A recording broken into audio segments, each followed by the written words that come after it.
was that? Oh.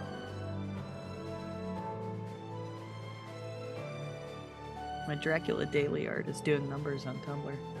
Yay! Nice. It's doing Tumblr numbers. Nice. Tumblr. Tumblr numblers. Tumbly.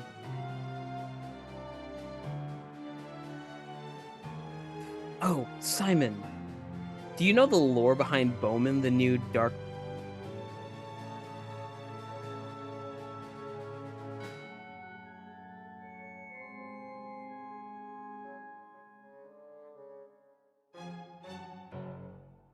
God fucking damn it. Hello, everyone.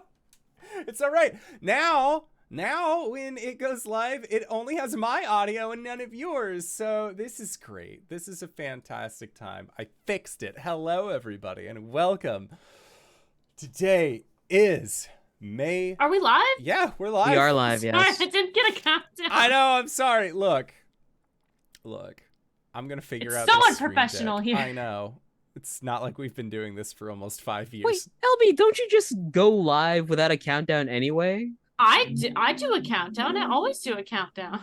I beg to differ from what I've heard, but okay.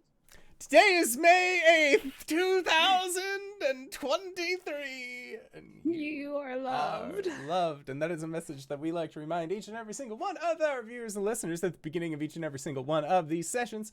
If this is your first time joining us, you can go to youtube.com/indooradventures to check up on all of the VODs of each of the games that we have played up until this point, or you can go towards anywhere audio casts are being made available for free. You can find us there under the same moniker. And speaking of things that are being made available for free, if you go to patreon.com/indooradventures, you can find us.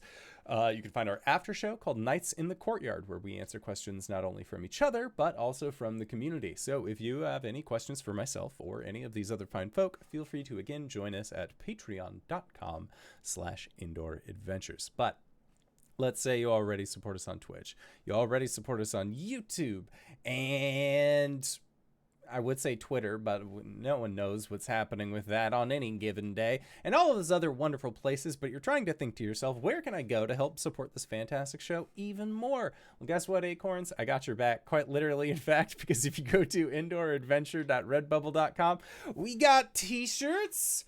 We got posters. I'm pointing to one off screen. We got shower curtains. We got aprons. We got clocks, face masks.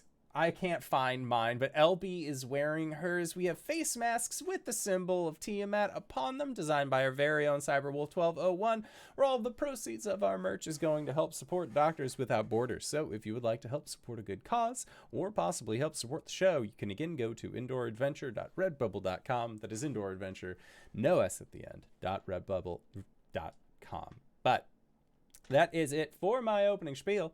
So hey, RJ, who are you playing today? Hey everybody, I'm RJ. Today I'm playing Caelum, the Shatterkai Wizard Cleric. We both go by he, him. Hello, I'm LBHackEmUp. I'm playing Gwen, the Halfling Barbarian. We both go by she, her. Hoi, I'm Cyber. I use he or any pronouns. I play Arjhan. Arjhan is an AutoZone Zonai. He, him. Hey everybody, I'm Wings, also known as Danae Keener. I'm playing as Coriander, the Eldrin Paladin. I go by she, her. They go by she, they, and he. And I am the Indoor Adventurer, he, him, and tonight I shall be your Dungeon Master as we begin the Four Keeps Dark Star Legacy, Part 3 of our Level 20 narrative arc. So, last we left off, it was Caelum's wedding. It was Caelum's reception. It was Cori's wedding. There really wasn't a wedding reception for Cori because we styled it that your mom was coming in what looked like a wedding planning armada to try and force you into a more publicized romance, to which Spring Cori and Oliviette jovially sailed off into the sunset to have, their own little honeymoon. It's a great time. But not all was well in terms of every everything being great and fine. As Arjhan, when he went to check in on Tylera to find out what her status was, how close she was to the other side of the ocean, of the Sea of Burning Night, you ended up discovering that, well, she pointed anyways, in a almost video cam like setting. If you knew what it was that was going on, showcasing what looked like a giant fissure that was placed horizontally against the skyline, being able to kind of just see it exist on what would otherwise be a flat plane, and watching as what looks like chunks of like sedimentized reality began to fall out of these cracks and into the ocean. And they were large, sizable pieces as well. Arjhan, you in dragon form ended up being able to pick up one of these large chunks of glass to kind of get a better look as to what the other side, at least where this thing was coming from, was looking like. At that point, we're going to move aside and kind of redirect our camera. Where we pick up is that you all are, or not even you all, you as the viewer, are able to see what looks like a structure of art and ingenuity, a masterpiece of engineering. It looks like it is a fortress that is built onto a large greenish stone.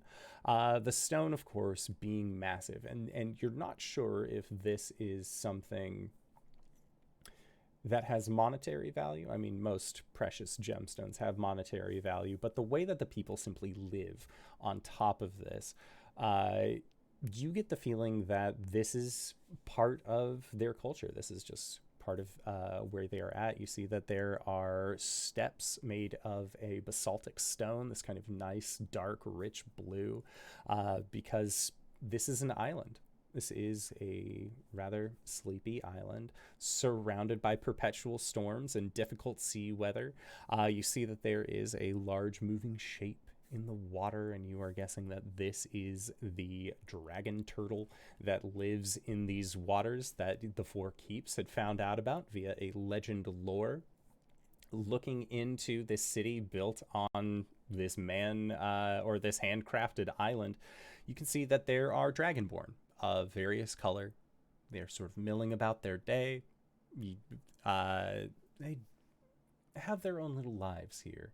And while they are interested and excited about what the day has to offer, they are not expecting to see what appears to be slash marks appear in the middle of one of the streets of this city. And then a large black dragon, 2 elves, and a halfling stride through where this gate has been opened in the middle of Praxhall to Grathis, the central city of the Celestian, otherwise known as the Children of Celestian, or for our viewers at home, the other dragonborn here in Chorus Aired.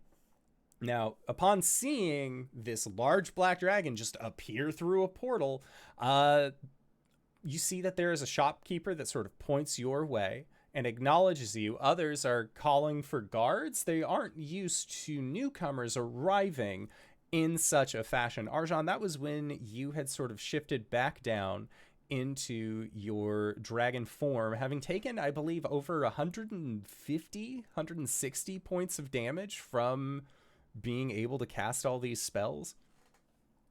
Yes, but then Cori healed me. Yes, which is a great timing on Cori's part as you begin to heal Arjhan and your group.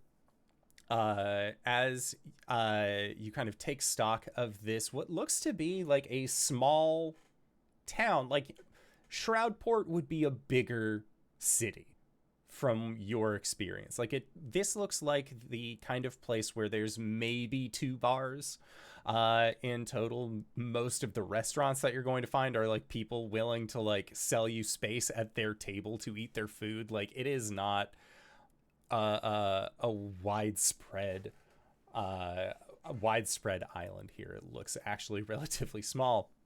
That is to say, this also allows for guard response to be much quicker, as you witness several of these Dragonborn that are built much different than Arjhan. You see that they almost have a similar styling to Kendek, in that they're a little bit more broader shouldered, thicker in all of their limbs, and their heads seem to have like these like coils that come from the back, from behind their fins. They look like they are just like much beefier than Arjhan, although Arjhan obviously has wings and tail, and these people are lacking all of these quantities. The other thing to note is that the majority of these Dragonborn that you were seeing are not necessarily among the 5 primary chromatic flavorings of Dragonborn, nor the 5 chromatic or metallic flavorings of Dragonborn either. You're seeing that they are, a lot of them have almost like a gemstone-like quality to them, as it seems like they are just a little different here. However, it is at this point that several of the guards, and you see that like it is like a small cluster of them. There's maybe about 5 of these guards that have arrived at this point, and you see that they have their hands on their weapons, and they seem wary of you. And one of them steps forward. This one, being a similar blackish color to Arjhan, but then rather than having these like protruding head horns that are more notable for a black dragon, they have almost like this onyx, or like a onyx jet like sheen on more of a head fin pointing back. And they will look at all of you, and in Draconic, they ask languages. This one. In Draconic responds mainland common, this one dwarvish elvish giant. And Turns and translates to the other 2. Common and giant are common. I don't know, what is this, their common? And the guard says,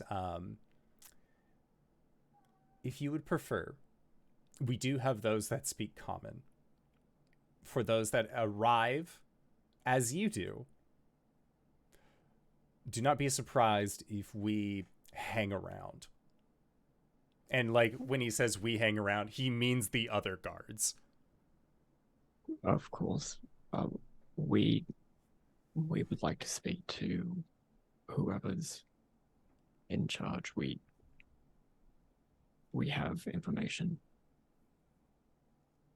And make a persuasion check.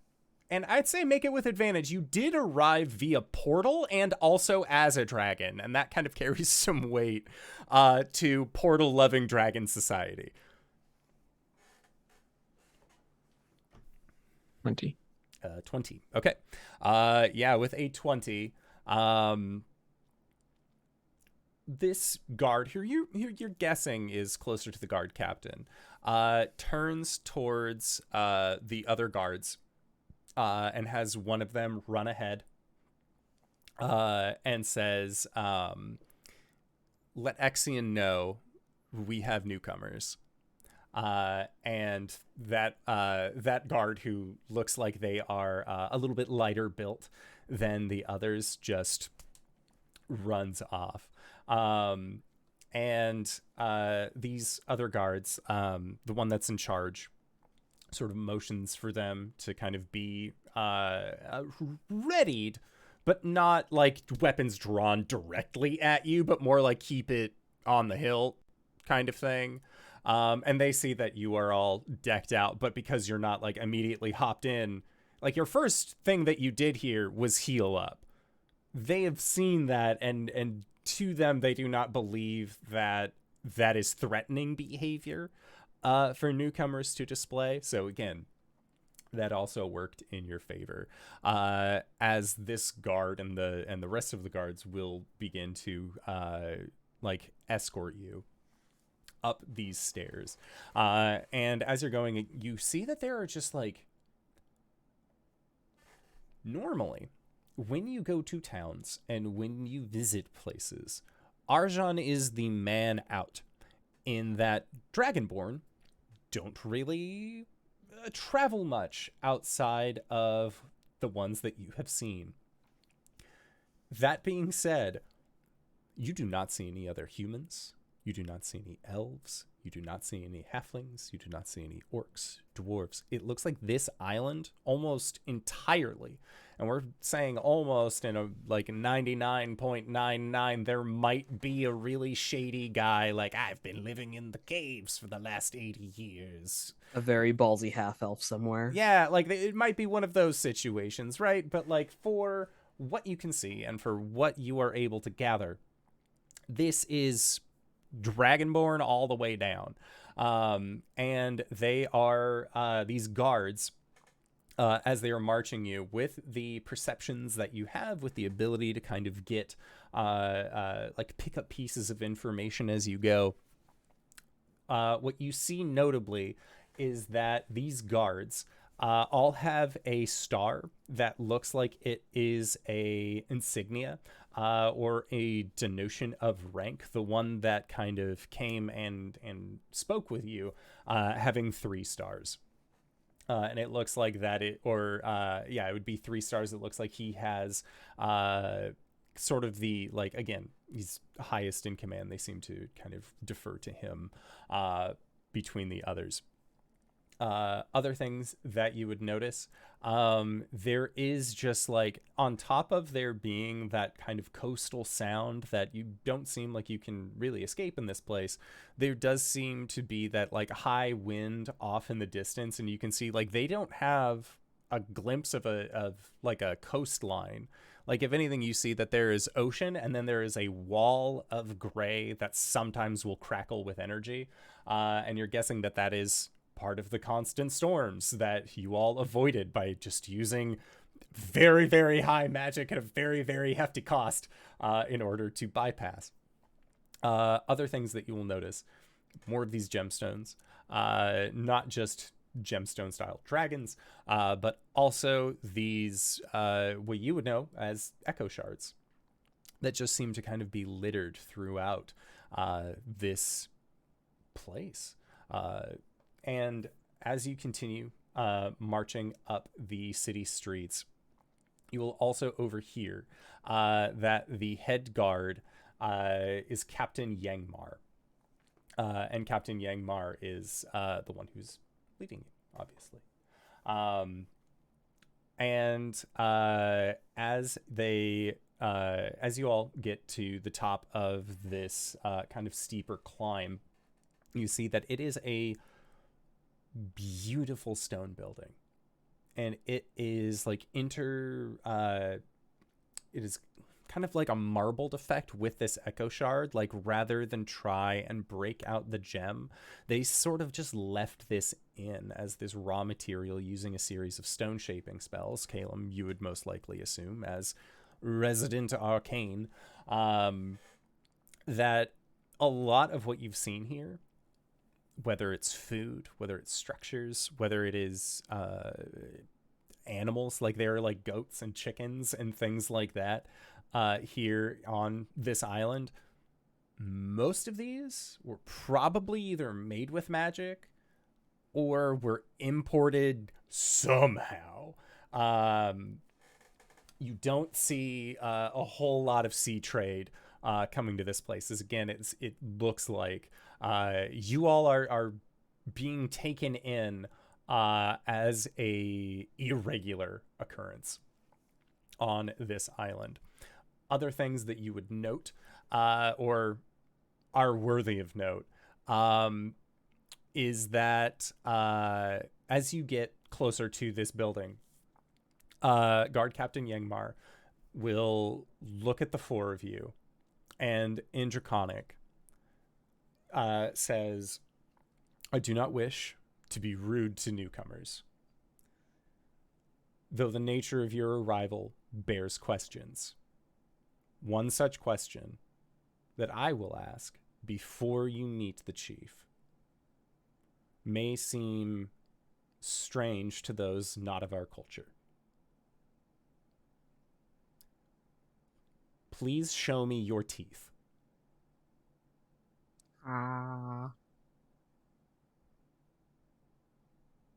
And Caelum, when you go, like two hands, like, bah, and like tilts your head, like looking and checking every tooth that you have, like molars, fronts, all of it. And then just sort of like nods. Dental care impeccable. Forward. Is he checking for vampires? Yeah, what is he doing?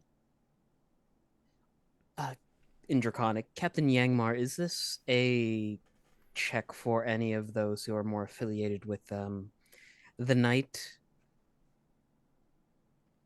And sort of like squints and those who work in the Knight? No, what did Chirana call them? Eatskin. I am not familiar with this phrase. May I ask what the purpose of checking our teeth is then? And we will acquiesce, just wanted to know. We wish to make sure that you are not a follower of Delvarnal. Translates. Uh-huh. Have do you we come know in who that contact is? with any teeth of gems? I don't think so. Nope. May I see your teeth? The guard captain is asking if they might see your teeth to Gwen and Cori. Yeah. Cori acquiesces. Yep. Guard captain, like, does the same thing. Okay, you're fine. Same thing. You're fine. Arjhan, yeah, you just like, I mean, Arjhan doesn't, like, his teeth are visible whenever his mouth is closed. Yep. So yeah, you're like, they did a brief inspection on you as well. he's got mad underbite. Buddy. It's okay. And yeah. overbite. Just bite. He has bite. He's got a big crunch. bite. Real teethy. Real teethy. Show me your teeth. But yeah. The teeth.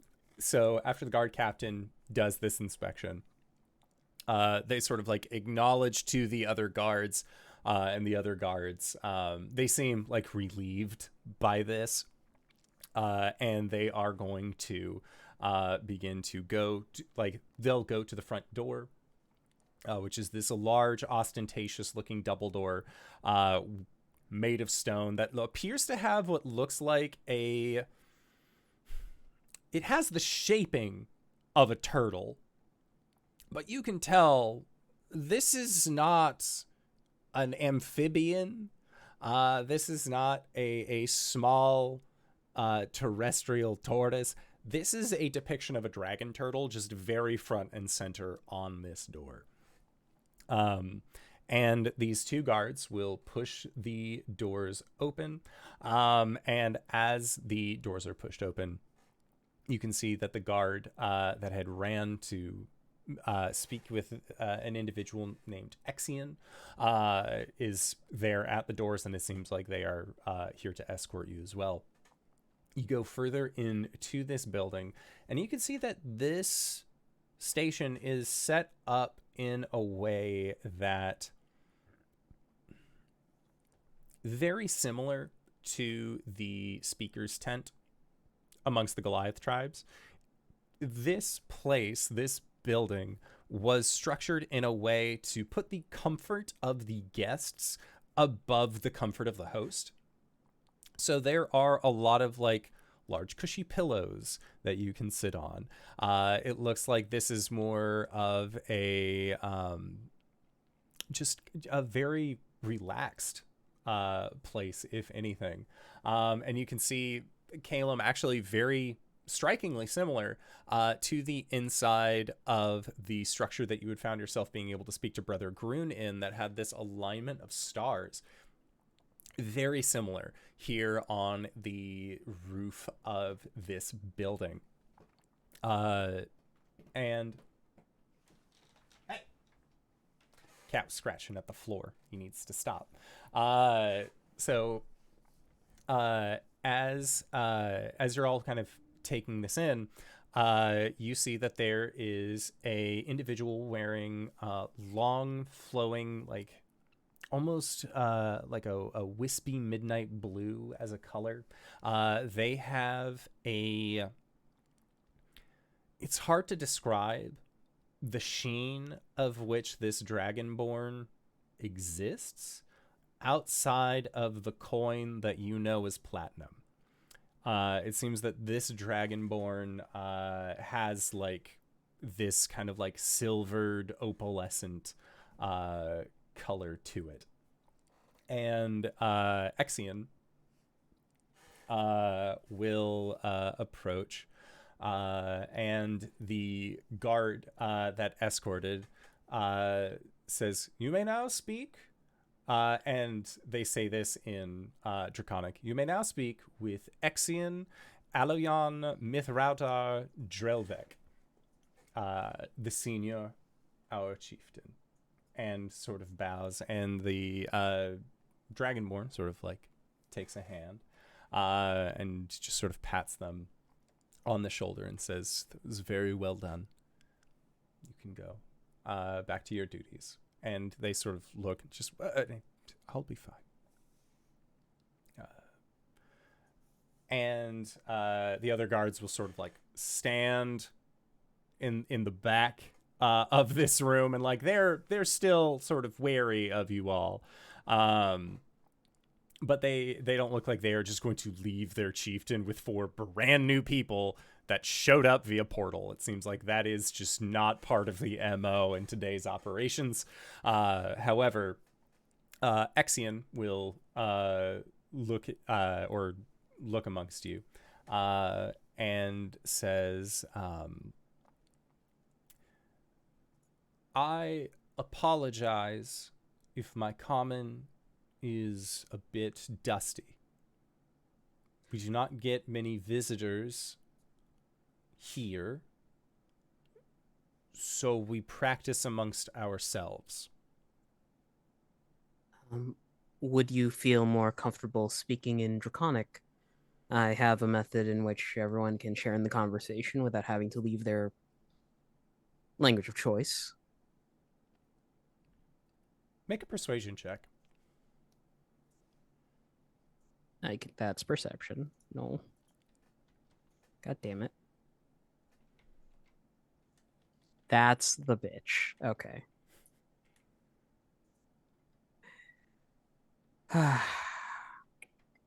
$15. 15. Exian will nod and ask or say, "If you are to be performing magics, may I request that my spiritual leader be here as well?" Caelum nods his head. And Exian will call to one of the guards, and he mentions something to him as well. And he will return and say, "In the meantime, they should be here momentarily." And you see that they sort of relax into comment. And say, "We do not often get visitors here in the Great Hall. What brings you on your travels here? How did you Arjhan pass will. the storms?" Arjhan will reach into the bag of holding and try to take out his very, very large rock. Okay, make a strength check.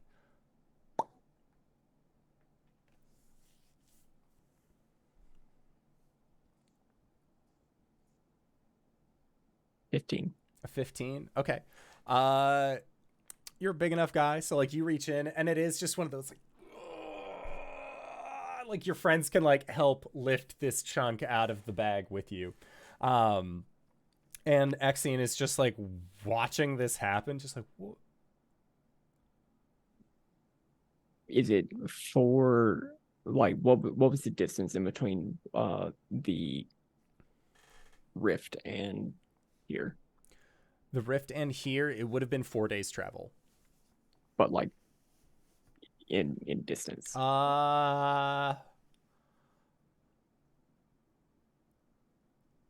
In relative distance.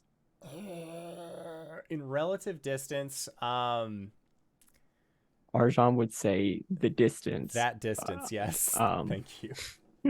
North of here. Is it north of here or south of here? It would be north. More of a northeast situation. Distance northeast of here. Northeast. These are forming and falling into the sea as something is pushing into our world. You can see. I believe it is the return of the thing that created this city. And I worry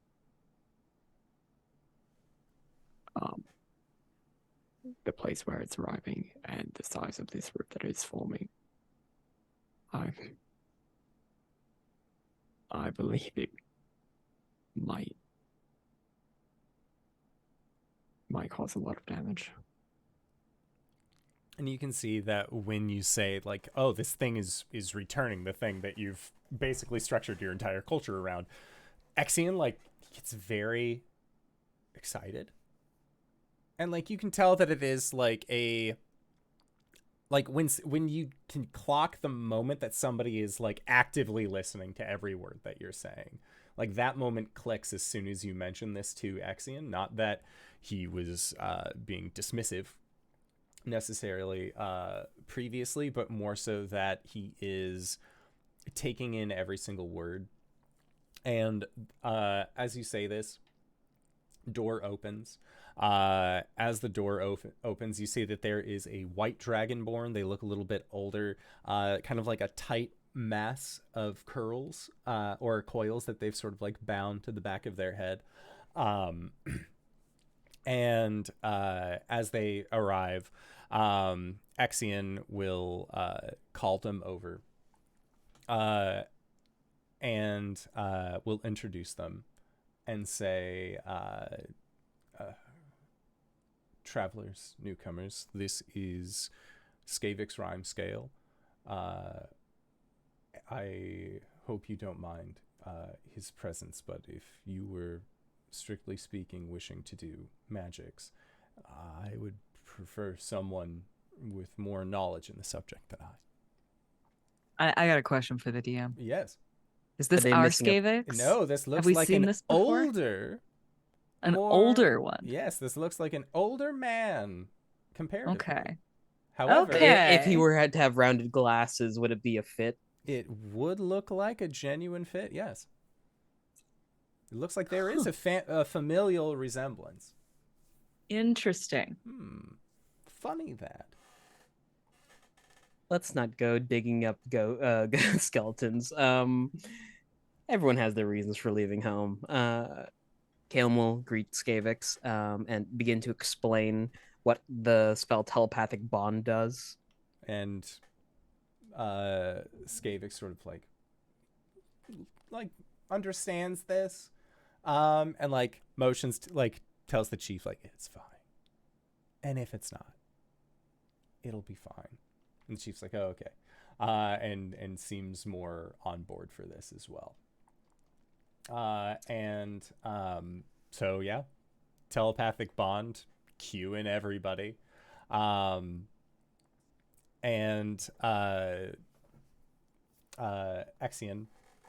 will sort of like get this like, interesting.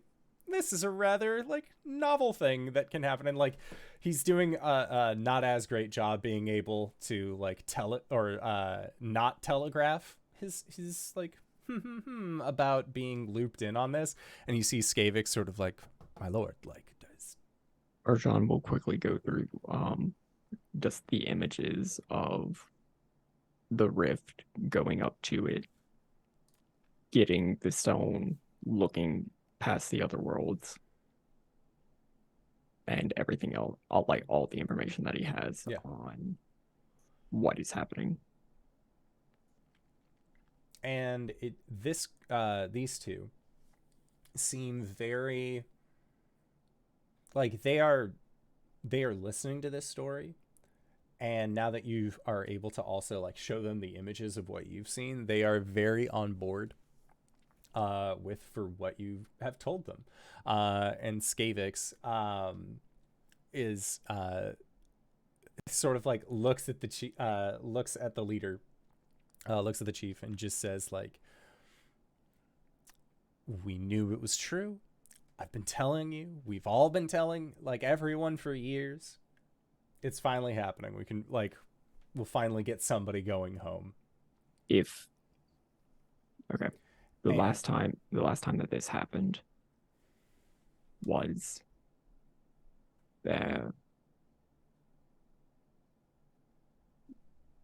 we understand that this city was created and that this is where your civilization came from, but what about effects on the surrounding area, seismic activity, torrential activity? And at this point, Skavix will say, based off of what we know, what we've seen, what we've read, and what we experienced, or our ancestors experienced, when it comes through, when the star comes through, it will not leave just echo shards, but it creates a almost vacuum behind it as the plane reforms itself. During that time, things like an entire group of Dragonborn will be taken from their homeland, shoved wherever the portal's going, and kind of deposited out where that breakpoint is. During its time, it functions in a almost temporal pocket. It is not going to, for example, it is a sizable object, but it is not going to be causing distress over any like tidal currents. Like there's not going to be like tsunamis and other natural disasters that are beckoned as part of this, unless they are being brought forth with that temporal break. So it's more of best way to describe it outside of game, in-game mechanics is how the ship in Futurama moves, where it is not traveling through space, it is moving space around it.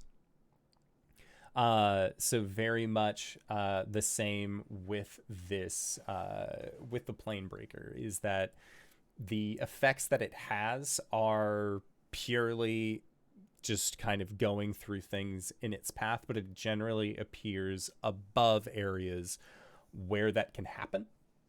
Or at least that's how it used to be, depending on how tall buildings are.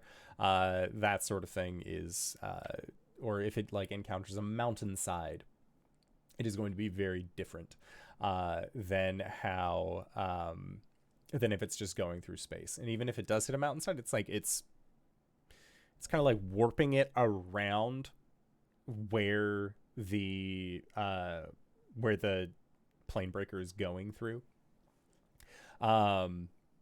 It's a very strange phenomenon, certainly. As far as being able to reach the star itself, that is something that the people here don't have very much documentation on, because they were not inhabitants of the star, but there were some of them that were able to basically mount the star, ride it as part of the overall travel while on the plane, and then jumped back down, or were able to exit off of it before it took off again. Things that were told is that Celestian's home. That is where they met Celestian. Any kind of magic that you use if you were to try and teleport onto the star, or if you were to try and teleport off of the star, the planar nature of the magic that inhabits this thing does not allow for an easy back and forth. It is easier to try and leave the surface by escaping its gravity than it is to try and escape via magics, which again makes it very difficult. While you are on Celestian's home, you do not age.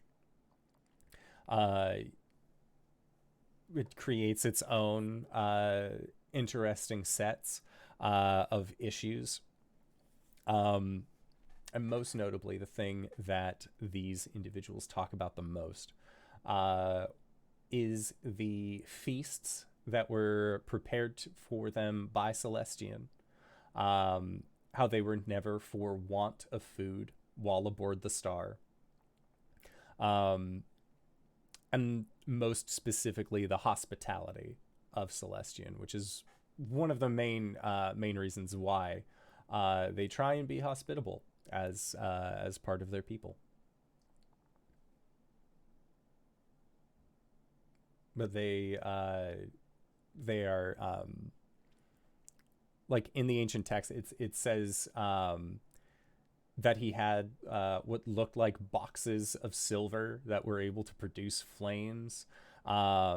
They're like flattened metal pans that were used, all sorts of various things, boxes that could keep things cold. It's wild. It is something that they wish to seek to go back to. Lights that shone via electricity instead of fire. They aren't sure what electricity is, other than like lightning and such things, but it looked like there was no I've seen a blue flame. dragonborn. I'm sure I've seen a blue dragonborn since we got here. Oh yeah. Yeah, they know what electricity is as far as like lightning goes, but not to like harness and use as an energy source. As a medium. Yeah, okay. Huh. Sounds like the comet in itself, its own mobile pocket plane. So what is it that you all intend to do with this information? And they look at themselves and say, to confirm and verify what it is, we will send ambassadors, attempt to send ambassadors in the direction of this break. When it arrives, our best arcane users, our strongest casters, will attempt to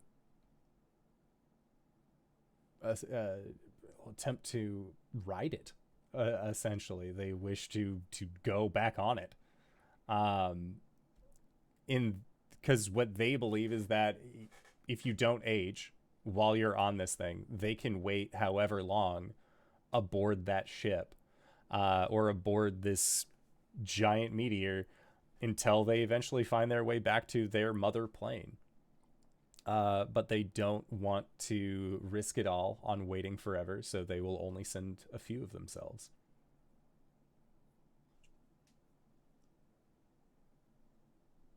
God damn it, Connor. I'm very tired. What are the to the party in common? What are the odds, do you think, that Celestians encountered Caius before? You want to ask? I kind of do. Do we I'm- have any magic that can get us in contact with the Celestian? I've got contact other planes in my back pocket. They're not known to me, but I can reach out.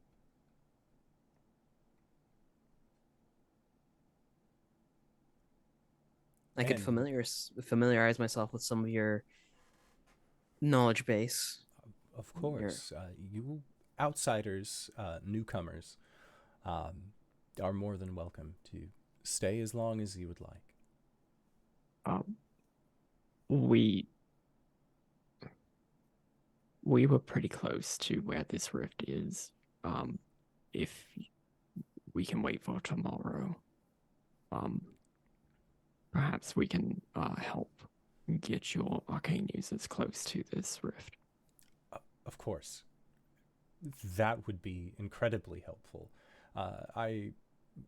We heard that you used incredible magics to find your way to our home, to our island. Would you like someone to show you around? In the meantime, if you are staying over the evening, That would be great. of course.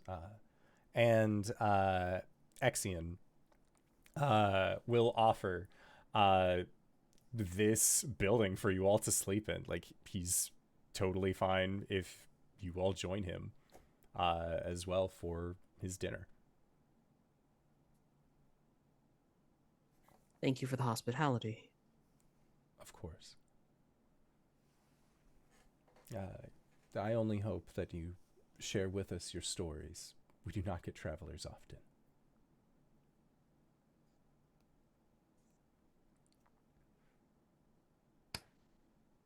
Arjhan puts this very big rock back into the bag of holding. Okay. All right. So, Caelum, you're gonna go off and hang out with Skavik's brine scale to learn about Celestian and the best way to get in contact with them, I'm assuming. Yeah. Everyone else going on a tour of the island.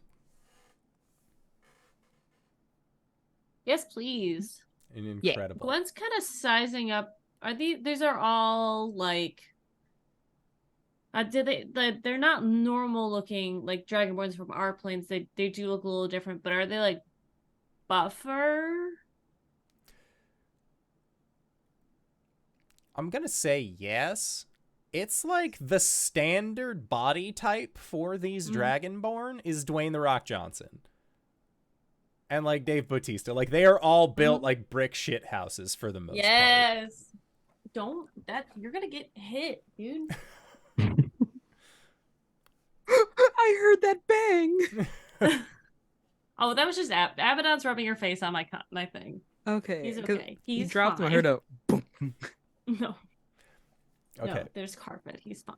So Gwen, you are sizing these up. They look like they would be a capable fighting force. Like, if anyone was to ever like if you were to like take a group of these guys and like pit them against the Goliaths, like Goliath's big, also built in similar way. Like, these Dragonborn are very much more like Goliath in sizing, like how Kendek is closer to them, how Jirana is Yeah. closer to them, but they're both like actively like muscular people. Arjhan, height wise, yes. Shoulder wise, yes, but he's a little bit like leaner of a build. He didn't drink enough milk growing up. Did not drink enough milk. He needs some milk. Get that boy some milk. You can have some goat milk on this island if you want. That is the thing that they would for sure have here. So on the tour, you were all kind of taken and shown around, and it is very much like, here's our market. And there's like, like silk traders, or like other like linens and fabrics that they seem to be making here. Like, a lot of the stalls that are made and a lot of the coinage that is being used is effectively how we joke about like when you commission a friend to do something, and then they commission you, and it's just the same money being passed back and forth. Like, they don't really have the ability to get an influx of coinage. So there is like a finite amount, but with that same hospitality, like, and that being one of their core principles, a lot of it comes down to the barter system. Or like, say like somebody has something that you really like and you would like it for yourself. Hey man, like, I'll help you like fix your roof in return. Like, it's very much like favor and good spirited paying it forward, as a way of being able to buy and purchase things. Which, compared to, again, places like Sertelier, places like Shroudport, pretty much any place that you've been, it seems like almost they have a better understanding of how this little mini society should work. God help them if somebody were to just throw a shit ton of coins into the mix, because who knows what would happen. That being said, other places that you go to are the Temple of Celestian, which is more of like a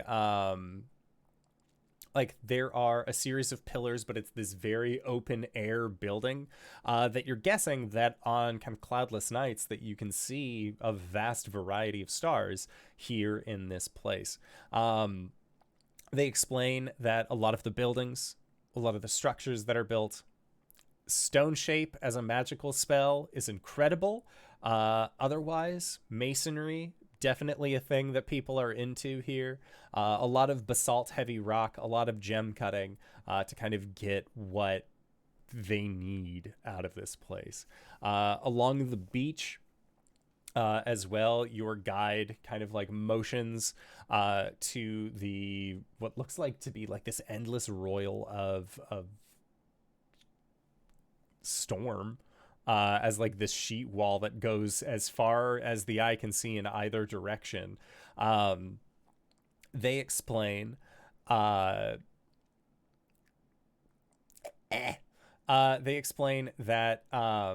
there aren't many who end up leaving this place. However, when they leave, or if a group wishes to leave, no one will stop them.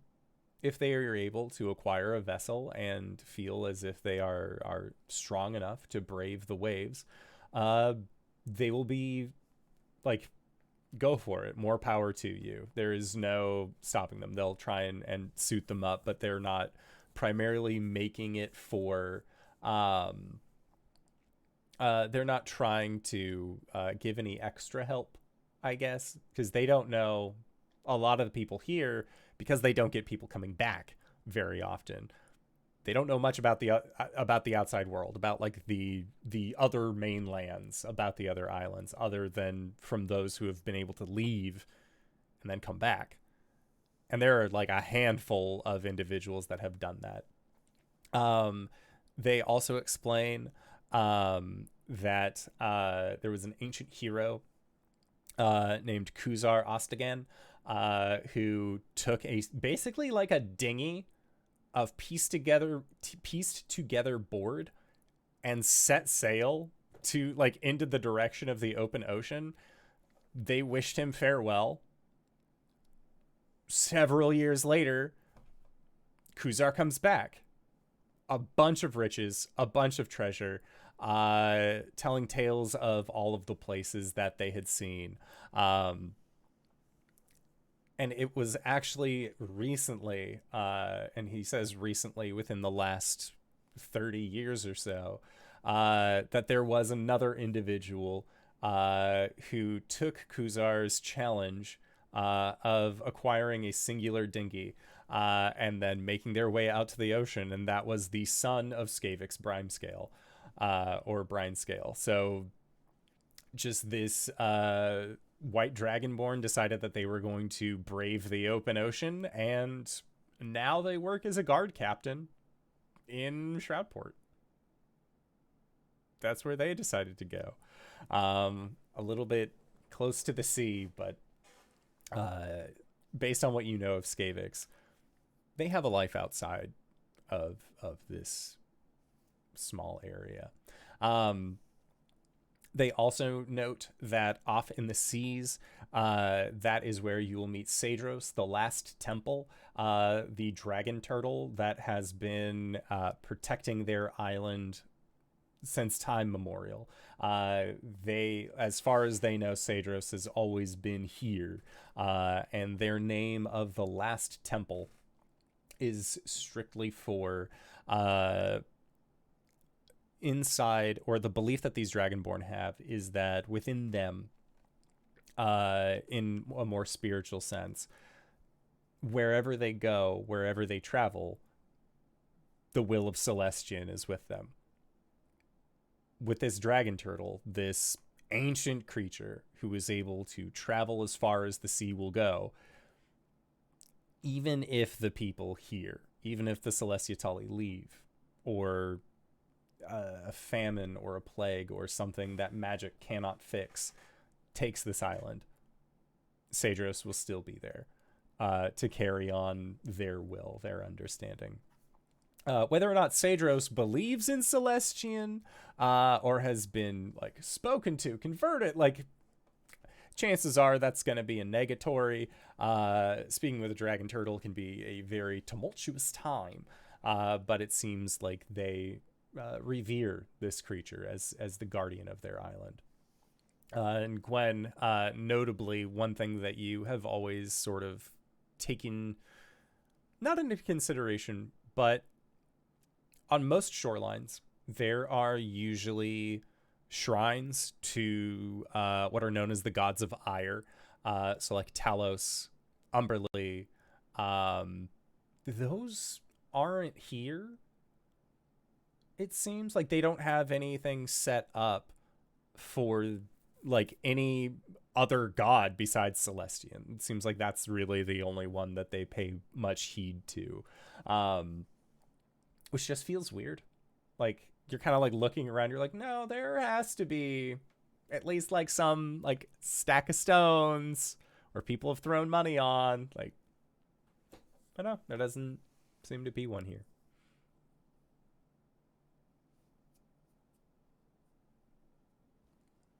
So who's giving us a tour? What's the person's name? We will say that the person giving you the tour is named Rexian. And Rexian is a red dragonborn, and you can see that they are they're a little bit older, I would say, than the other dragonborn that you've met. Like some of their scales are starting to get like that molted, like grayish tinge to them, more of a deeper red. Sorry, I was noticing that you guys don't really have anything. We guys, we are on the same plane of existence that we left, right? This is in a different plane. Yeah. Do you know who Talos is? I have heard the name once or twice. Yeah, and Umberlee.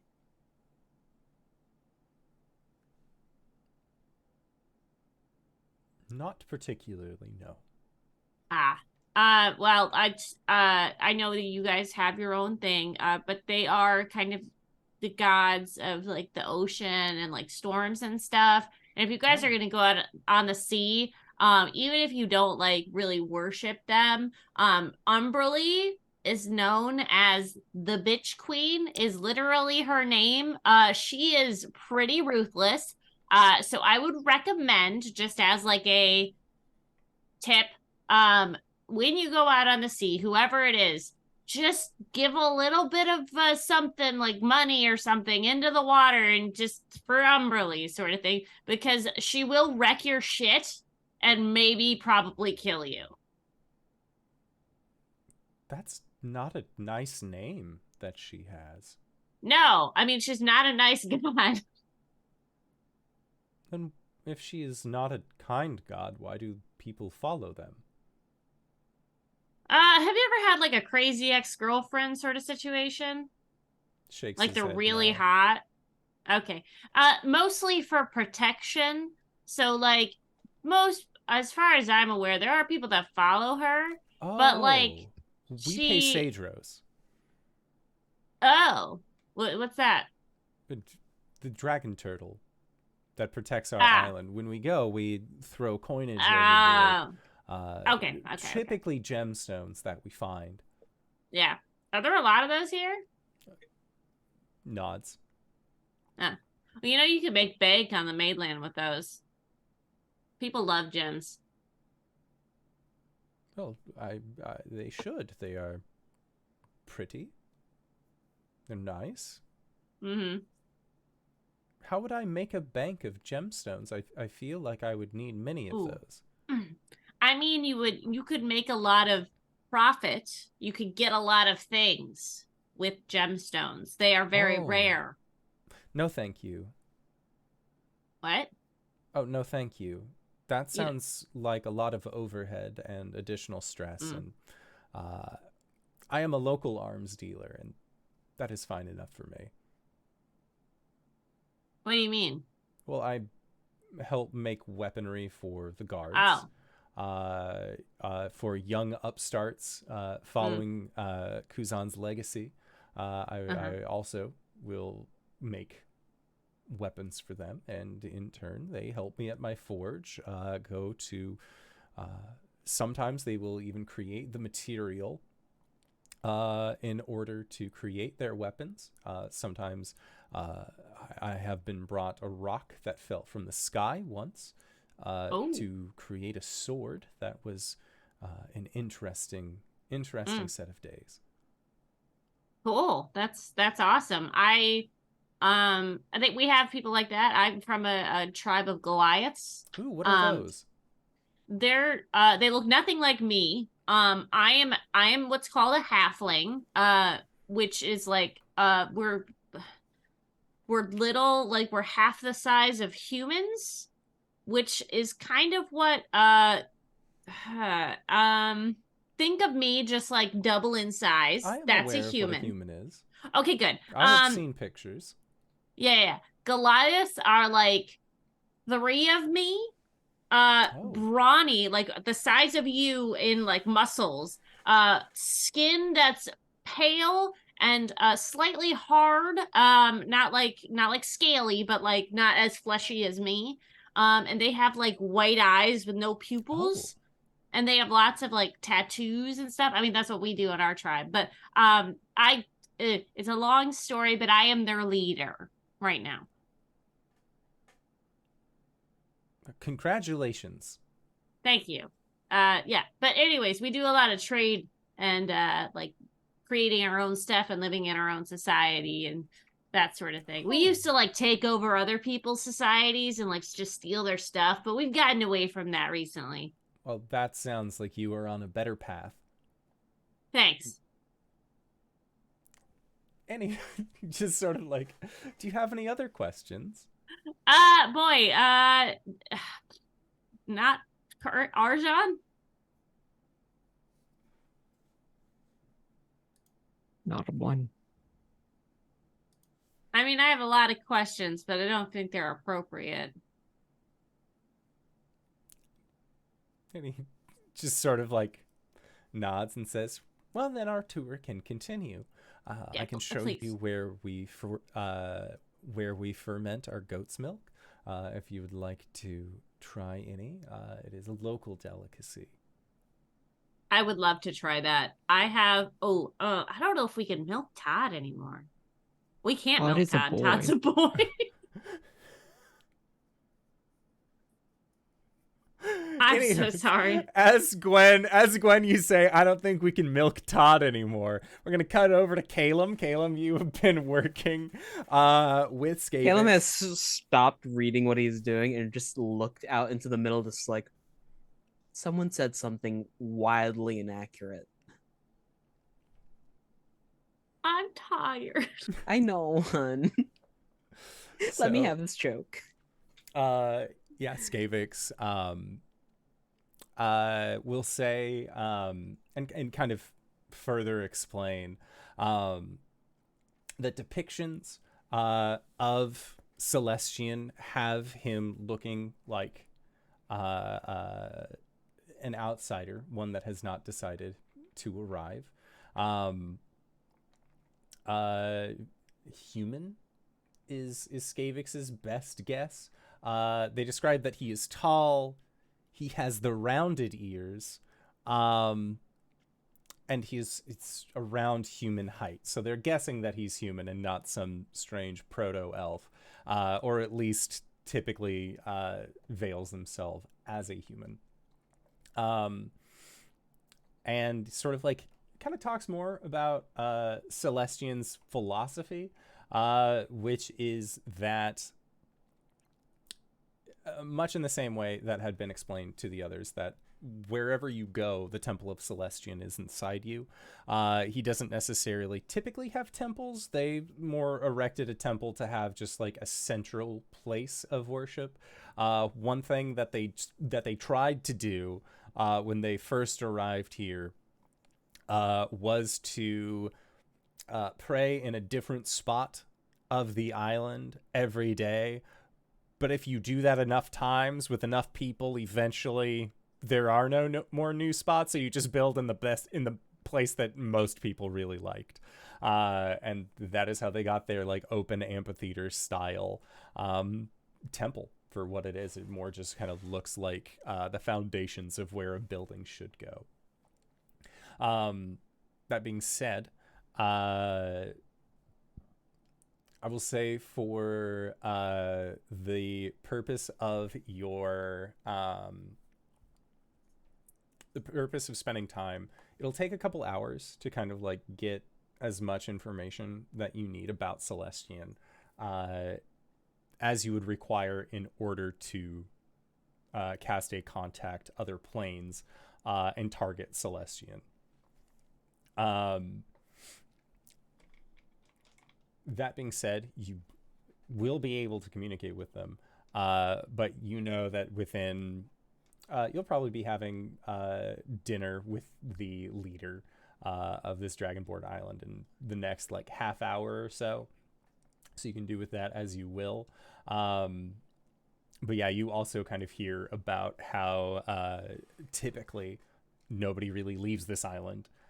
Not for a lack of them being like, you can't leave, part of the ship, part of the crew, but more so that it's fucking dangerous. And so they just choose not to. They don't get very many people coming in here because, lo and behold, nobody really makes it through the storms and past the dragon turtle without a sizable vessel. That's why Kuzar is one of their most fabled heroes, is because not only did he make it with literally nothing on him, so to say, but to return as well. And those who return with their tale of stories are highly regarded in their society.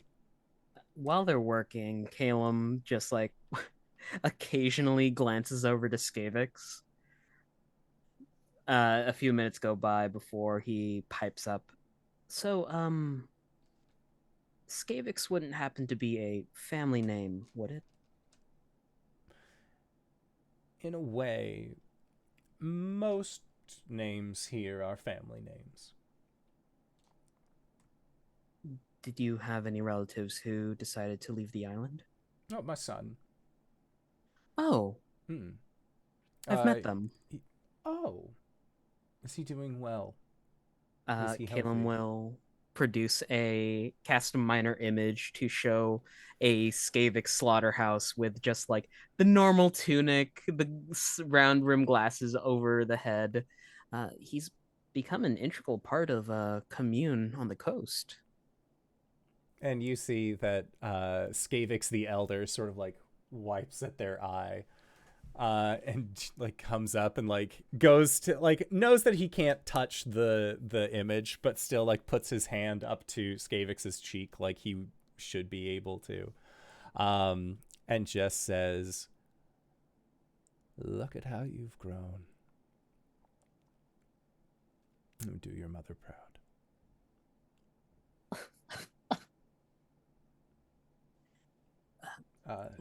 You had asked if Skavix is a family name. Effectively, we have many names for ourselves. My full name is Skavix Thornbolt Jaspiritas Brinescale. Most of the Dragonborn that you will find on this island have minimum 4 names that we go by. Our first name is given to us by our grandfather. Our second name is derived from, the nature surrounding our birth. The third name is the last name of your mother, and the final name is the name of your current house. Caelum's trying to math out where Slaughterhouse fits into this, but then remembers that's the name the guards gave. That's the name Skavix. everyone else gave that guy. It's like, oh, And wait, you no, can, yeah. like, you even hear Skavix being like, he was so wild when he was younger. To see him look so refined and well put together, I'm sure he cooled off. Yeah, cooled off. Is there any message you want me to pass along to him? Let him know that should he return home, his bed is as he left it, and I'll make sure the kettle's on. I can do that. And I hope that he's going out for walks still. I think the last time I spoke with him, he was out on a walk. Celestian's journey is ever far. Now, correct me if I'm wrong, but you wanted to learn how to get in contact with Celestian, and then you were also doing research into other things, correct? Like, you were you going to ask Celestian, hey, have you ever met Caius before, or were you going to try and, like, do research to see, like... I'm going to do that first to see if, like, there are any records of, oh, hey, by the way, while the giant comet was hurtling through the plains, we kind of splatted into a fly on the windshield. That fly turned out to be a worm. Oh, yeah. No. Not from their stories, but again, from what it sounds like with these Dragonborn, they did not hitch a ride immediately. If anything, they are still waiting for a Dragonborn that they sent onto the Planebreaker to hop back off after it's done its full round. Skavix, earlier in the throne room, there was mention that when the comet goes through, there are some unintended side effects, such as the displacement of a people.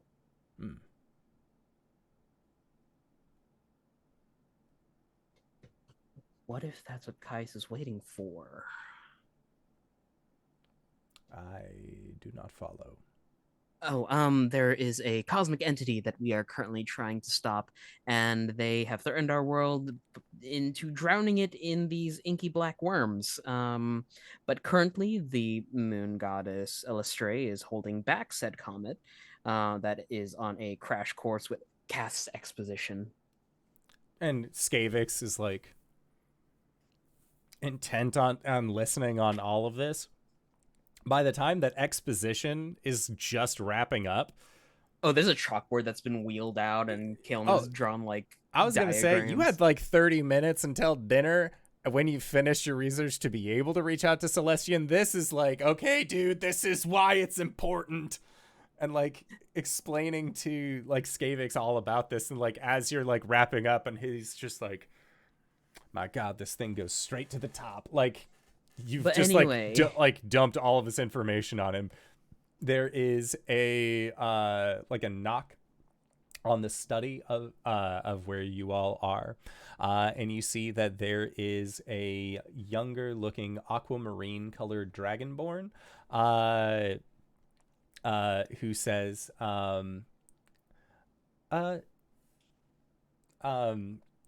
she would say Skavix, teacher. And Skavix looks over. Oh, right. Sisse, this is Caelum. I'm assuming that you would have given him your name at some Yeah. point. Introductions with the chief, essentially. Yeah. And she says, "Dinner's ready." And thank you, Sisse. We'll be right behind. And he sort of like clasps his hands together and just, all right. I'm sorry, I know it's a lot.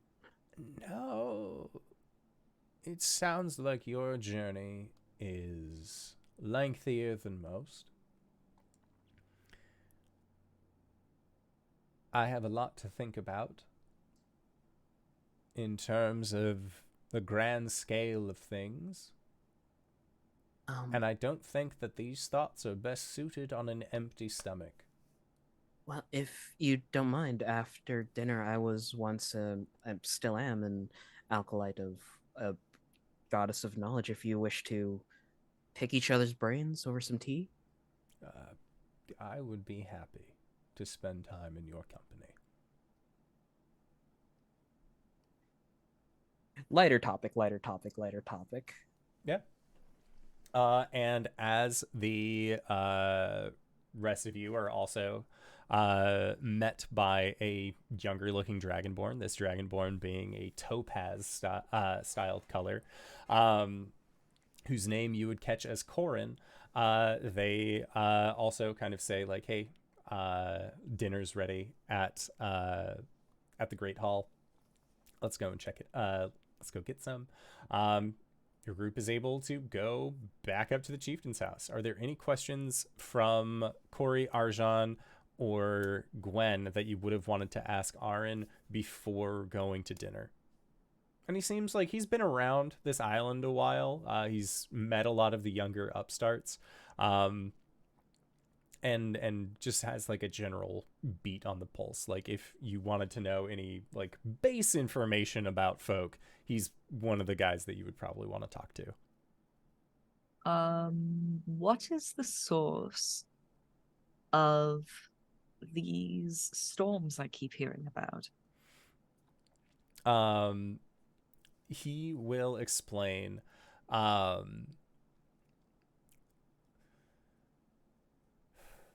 That it is a partial side effect of the plane breaker, but also dragon turtles are able to have effectively like a lair, and have regional effects. This is one of the regional effects that the dragon turtle here has generated. The storms in its eyes are meant to protect the dragonborn. It considers them part of its treasure. I see. Has there been any sort of magical effect that can temporarily counteract it? Has anyone tried? Typically, the ability to control the winds and weather is reserved for very, very powerful arcane or divine casters. Is there anyone like that here? The strongest divine caster that we would have would be Skavix. Skavix Brine Scale. I see. And Thank you. My curiosity is satisfied. I don't think I've ever seen him control the weather.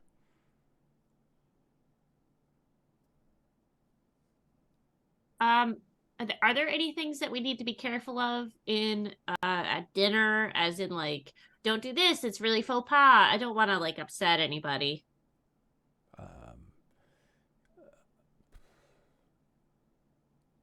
I don't think so. I know that the leader's family will be in attendance at the dinner. If you swear, I don't know. I have eaten dinner with them before. They're awfully nice folk. Okay, so keep it casual, not ruckus.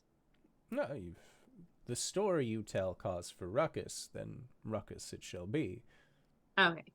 Just for clarification, at our dinners in the Goliath tribe, there's usually a fight that breaks out at some point, and that's just kind of the normal. So like I'm guessing it's more like just sit at dinner, talk and laugh and have fun and that sort of thing. Yes. Sometimes a minstrel will play. Not many new songs that come through here, though. Well, Arjhan has a beautiful singing voice if you guys want to hear something. I'm sure the chieftain would love that. I do have another question. I mean, clearly there is no shortage of these echo shots around. Has anyone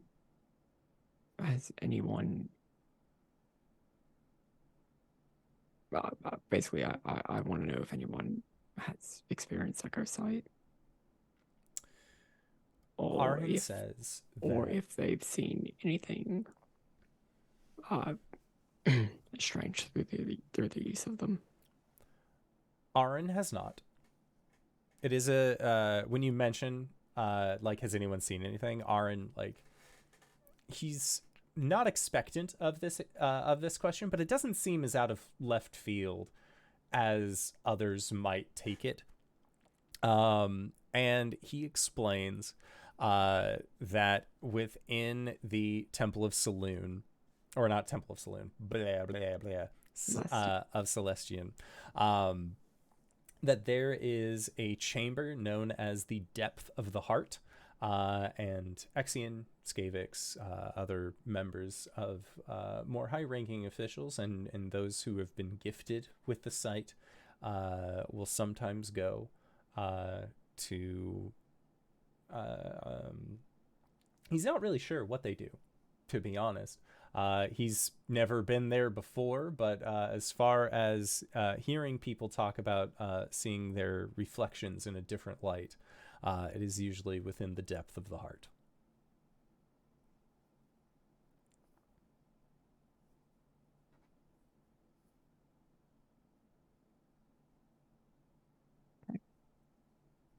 Okay.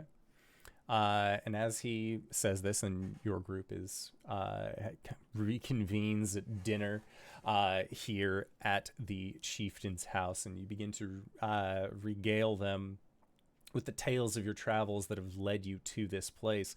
That is where we are going to go into our break for the evening. We're going to try and be back in 5 to 10 minutes. So don't go no place unless it's to grab a food, grab a drink, grab a friend, or possibly go to indooradventure.redbubble.com. Pick yourself up something nice, and we'll see all of you guys shortly. All right, everybody. See you soon. And we're back. Hello. Oh, everybody. hey, Simon. Oh, hi. It's been a while since I did one. I want to tell you a story about some friars who started to plant flowers. See, the problem is that they were selling them for way lower than anybody else in town. And so, like, all of the florists come to them and say, like, hey, can you stop selling flowers or at least sell them at market price? And they say no. So the florists all get together and they hire a guy named Hugh to go and persuade them to stop. So Hugh goes over there, he starts pulling up their begonias, and he like kicks over their flower barrels, and he says, stop it or else I'm going to come back. And so the friars are all like, I guess we got to stop. So as it turns out, only Hugh can prevent florist friars.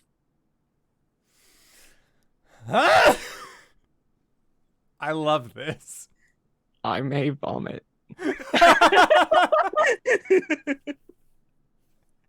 And with that, hello everybody and welcome. We have returned from our break. Last we left off with the Four Keeps, y'all. We're going to enjoy a rather wonderful dinner with the leader of the Celestiatari, or Yatali. The leader being Exian. Exian Drelvik. He's a good guy. He's a good dad, and you actually do find that out over the course of the dinner. He introduces you to his wife, Yessa, his eldest son, also named Exian, And then his youngest son, Coronatius, or Corin for short, as well as Sisse, his daughter. But coupled with Skavix, they all are excited and ready for this meal. You see that it is, if we had a real world comparison, it would be something closer to like Lebanese food, like in that it's a lot of vegetable based, but you have things like falafel, you have like a little bit of tabbouleh, where it's like this very nice ground up green little tomato. There is this wonderful smoked eggplant dish that also doubles as a dip. They have flatbreads to go around, and it is very much just like share amongst yourselves, have as much as you want. And they bring out a shit ton of food. Arjhan, this is like, for the first time, you're like, finally, some people know how to serve a meal. Like, everyone here eats the way that you do, in that it's like each portion plate is for somebody with a draconic appetite. So halflings. Yeah. Gwen, honestly, like, it's halfling portions. But yeah, as much food as y'all are able to stomach, and the people at this dinner, the chief and his family, will just ask, like, where are you from? And like, what were you doing before you found your way here? Like, they're just interested in hearing your stories. Well, we're from the mainland of Oloria. Before that, we were traveling around. I recently became a husband. Congratulations. Thank you. We're currently trying to build up the nest, but that's neither here nor there.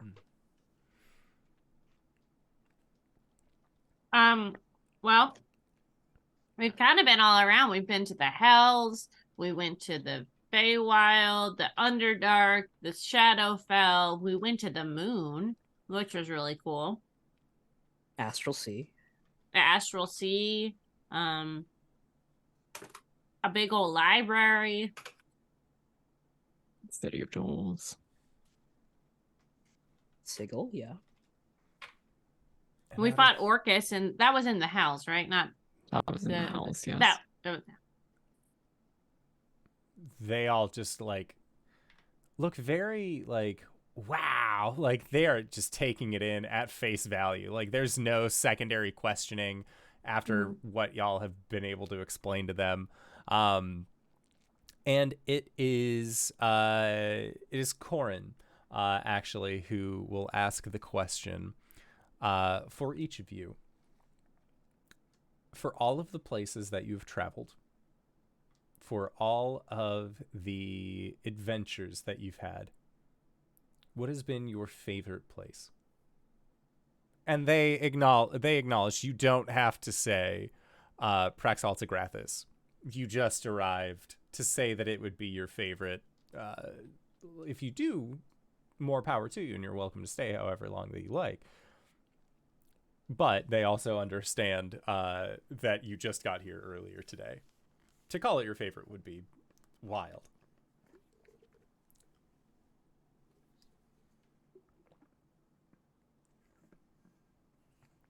Well, I'd like to say two places. One is the Isle of Spring in the Feywild. It's where I currently live. And he will take a step back and begin to cast a minor illusion to essentially make an image of the plateau and the elemental royal and kind of expand it out for everyone to see. And they like, there is like a bewildered look from everyone here, kind of looking at the royal. Like, they're not sure how to look at it. Yeah, it hurt my eyes the first time around too, but you get used to it. Yeah, and like you can see that in this moment, Sisay and Corin are both just like there's not like a look of recognition on their faces, but it is one of those like, Ooh. that's cool. That's not a thing that we've seen before. Well, persist in your studies and maybe you can visit one day. They like look at each other. And you can tell, like, from the looks exchanged, Corin is much more studious than his sister. Bless.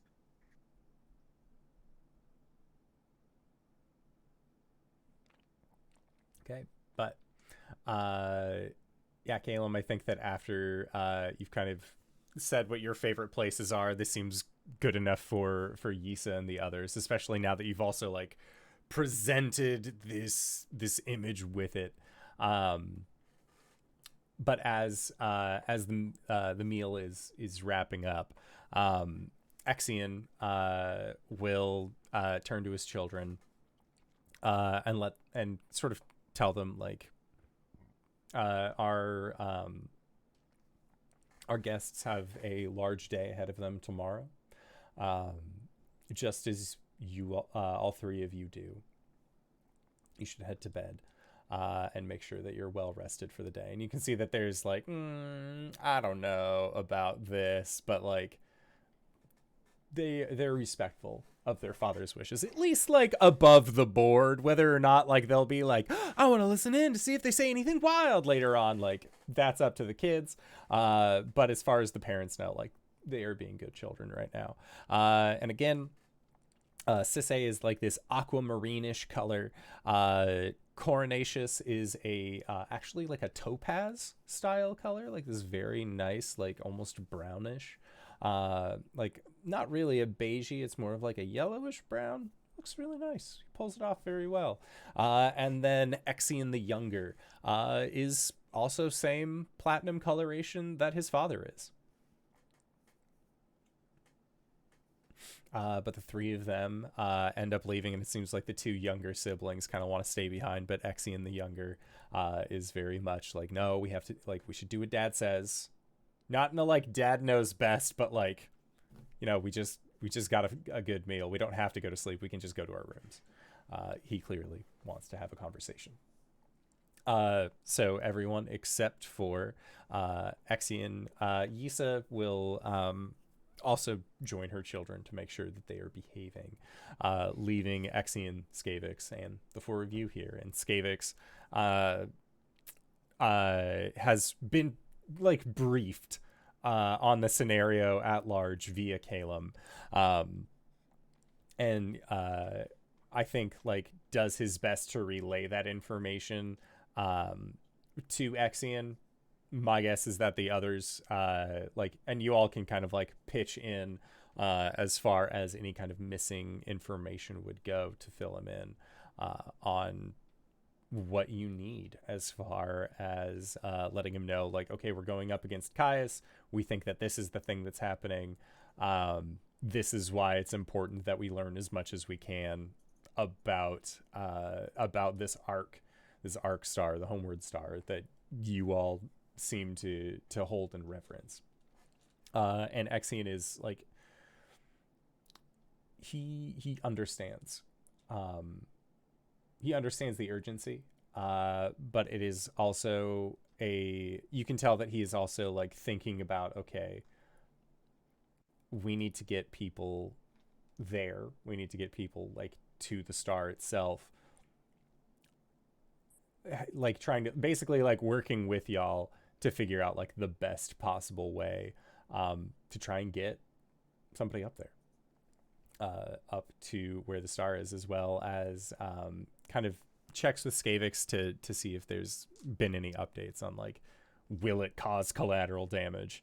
And Skavix sort of like, yes and no, like it does when it arrives and it does when it leaves, but we don't know when either. Like we assume that we know when it's arriving, we don't know when it's leaving.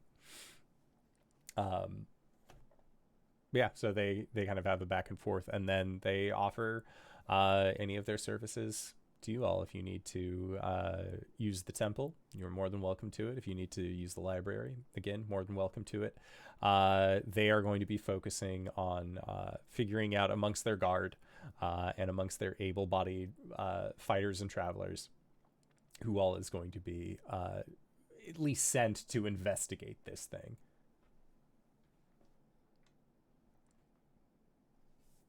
So any questions for Chieftain, for Exian, Skavix, from anyone else before they end up going off to do that? How fares the efforts to contact Celestian?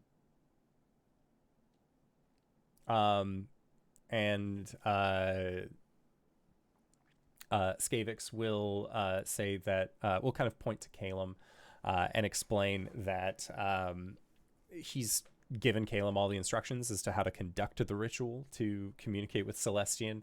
But as far as being able to communicate with him directly, Skavix, unfortunately, has not matured enough in his divine practitioners to be able to speak with them directly. I'm going to need a tub. And a spotter. And a spotter. Okay. Yeah, they are. They will kind of call one of the guards to help bring you a tub. Or is there like a bathhouse sort of situation? Yeah, well, they ask like, okay, like, does it need to be like a specific tub? Well, any body of water that I can soak in, it would be good. And they say they do have tubs. There is also the ocean if you would prefer. I'd rather not, considering what's in the ocean. They sort of like shrug, like, suit yourself. But yeah, there is like a family idealistically bath. as calm as the water can be, probably for the best. I'd rather not have a dragon turtle nipping at my toesies while I'm unconscious. And they also, again, sort of shrug, and they're like, it's a sign of good luck where we're from, but suit yourself. You've been blessed. Yeah, right. That's a snoot I don't want to boop. Unscheduled amputations. So I've lost this leg once. Yeah, they have Exian's family bathhouse. They're more than willing to give over to you. All right. Well. Oh, also, to the Four Keeps, as a small theory that I don't want to. I might not want to cause any panic, but sorry. If Caius has not infected the traveling star, he might be using the planar rifts as a way to kind of piggyback past Alistrae's defenses. Theorized. It's a possibility. How would we know that? He motions to the entirety of the populace of this island. Given that the star itself leaves a tear, which sucks anything inside of it, if Caius were aware of the star and aware of a way of tracking it, he could just wait in the shadows when the star tears its way through, use the rift that's left behind to come through. How do we prevent that from happening? How long do we think we have before the switcheroo happens? Unknown. From the tears, I can't really tell.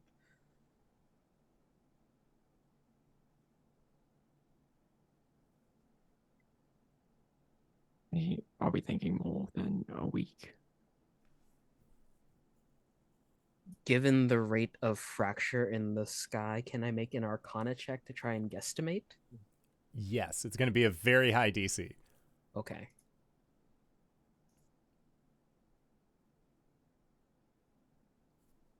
It's a good thing I've got a plus 11, 28. 28. Okay. So with a 28, from where you saw it and the rate of decomposition for magical effects,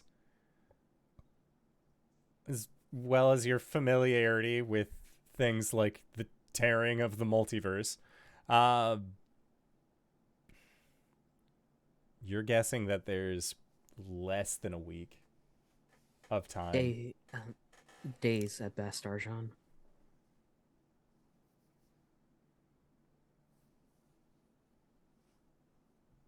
In the morning, would it be all right if I made use of the Temple of Celestian, and specifically the Chamber of The Heart, depth of the heart. the depth of the depth of the heart, Total eclipse of the heart. the total eclipse of the heart. Turn around, bright eyes. Yeah. As you've already explained, like for asking Skavix, they would agree to allow you into the depth of heart, to allow you into this chamber. Are you going to need a spotter? I don't think so. Would you like a friend? Sure.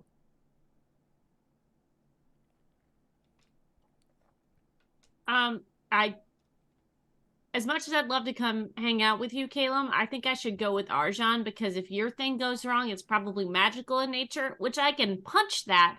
However, probably best suited for Cori. Just a thought. Oh, yeah, sure. Okay. So I just want to get a brief overview of things in the world that are happening right now.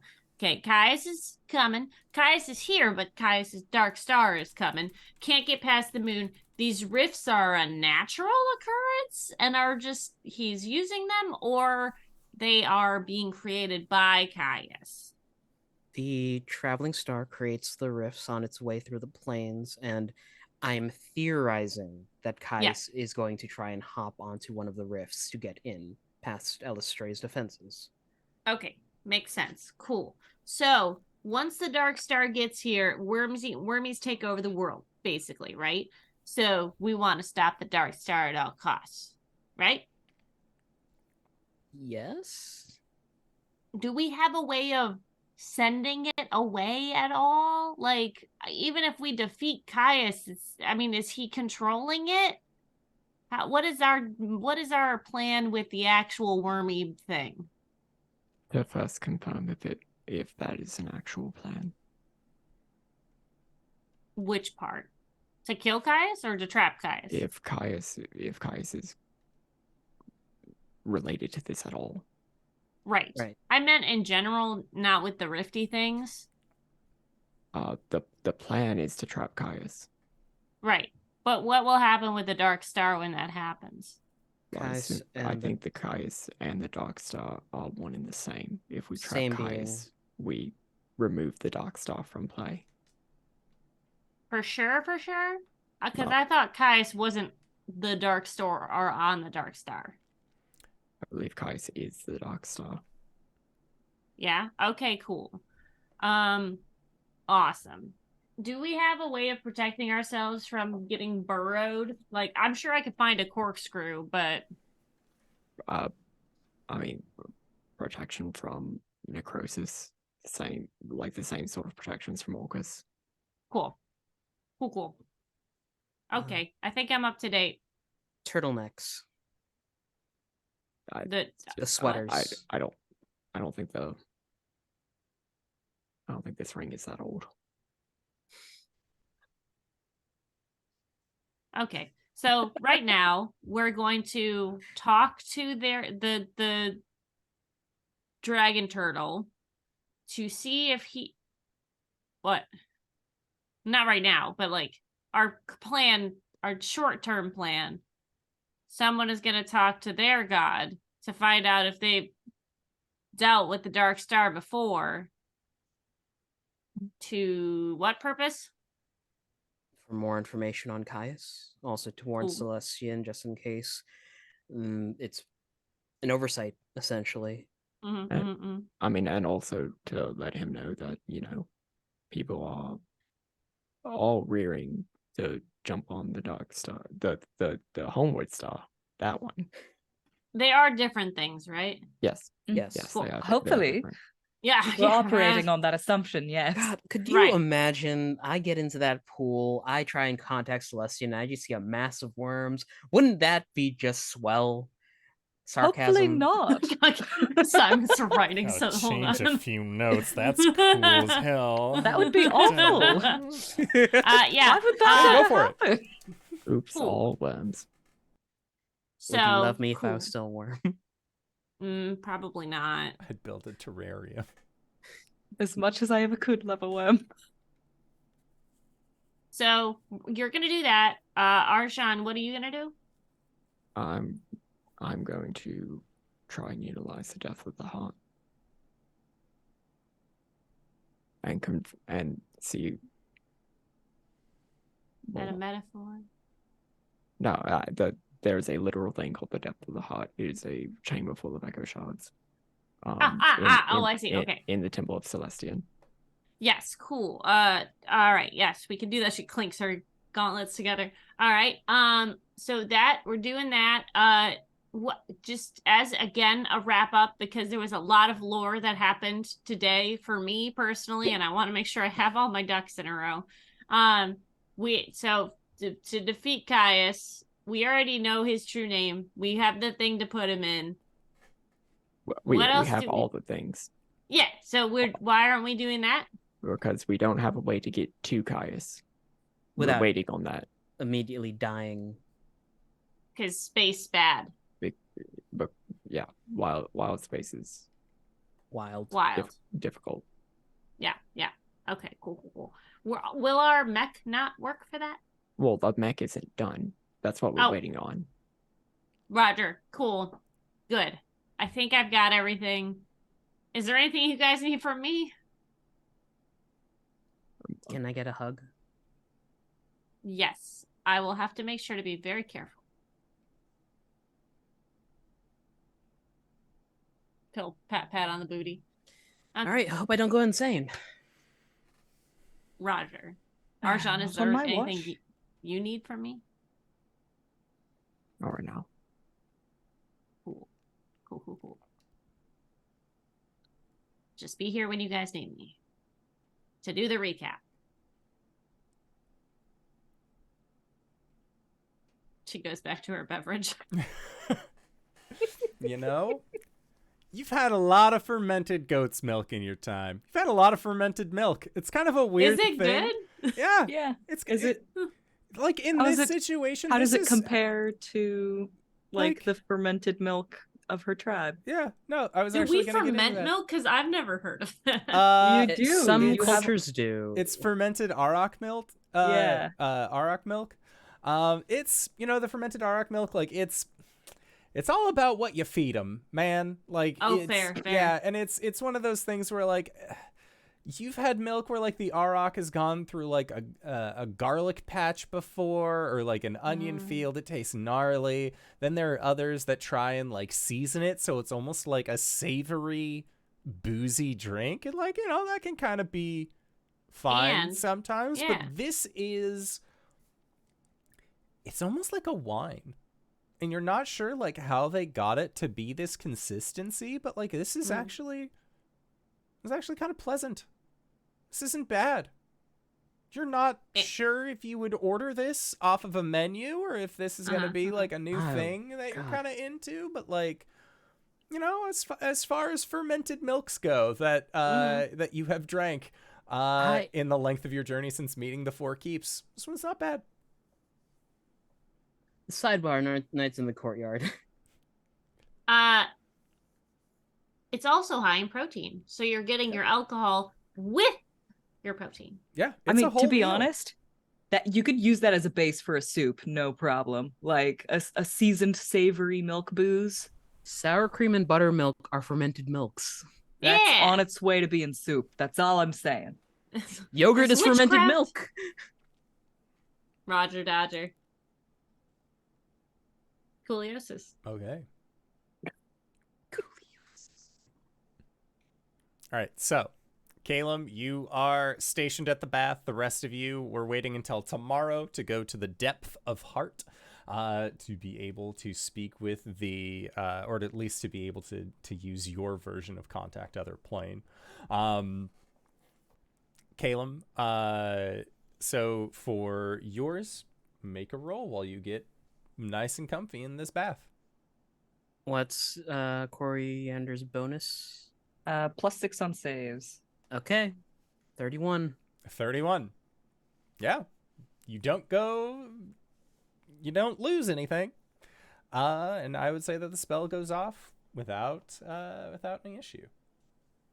So when you contact other planes and when you go to speak with Celestian, you tilt your body into this bath, and the temperature is warm. Like, the bath water was heated for you to go in here. They're not going to give you cold or lukewarm bath water, you know.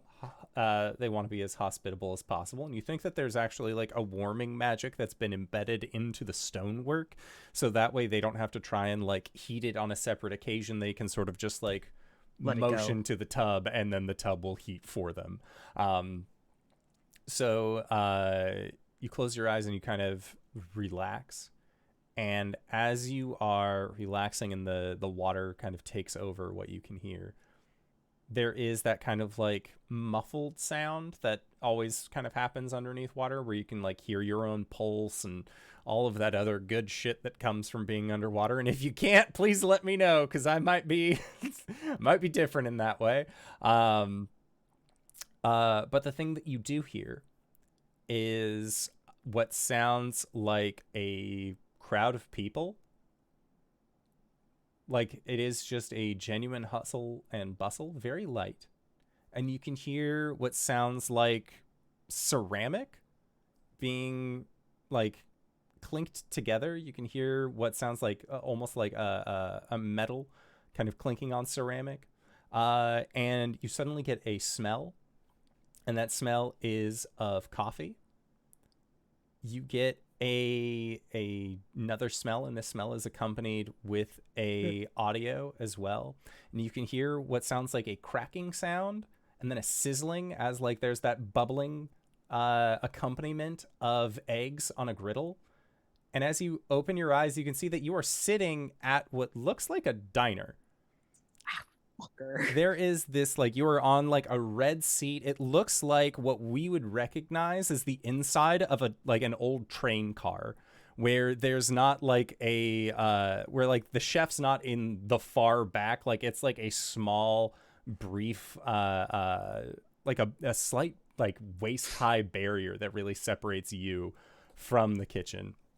And as you are kind of taking this all in, you see a man kind of step in front of you. He's wearing a black t-shirt.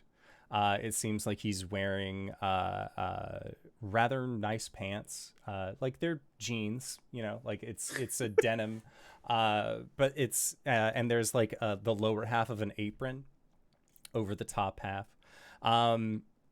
His skin is that weary and worn quality that comes with a life of just having been out on the road and seeing everything. The grooves and lines of his face are so deep seated, but the out of all of the wrinkles that he has, the deepest wrinkles are that on the edges of where his smile is, and you can see that his teeth are sort of misaligned. And he just has the kindest set of blue eyes, accompanied with this messy white hair.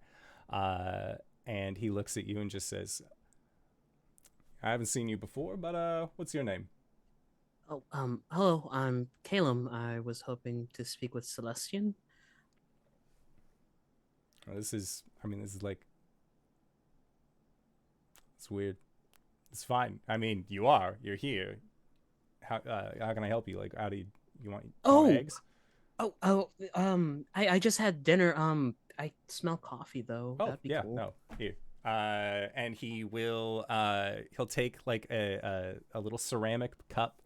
He'll put it in front of you, and Caelum, there is like a work of wondrous artifice behind this counter. Like you can see, like it is like it's like there's a flat top, there's a range, like it is a kitchen. It's a diner kitchen that's behind you. Espresso machine shoved into the corner.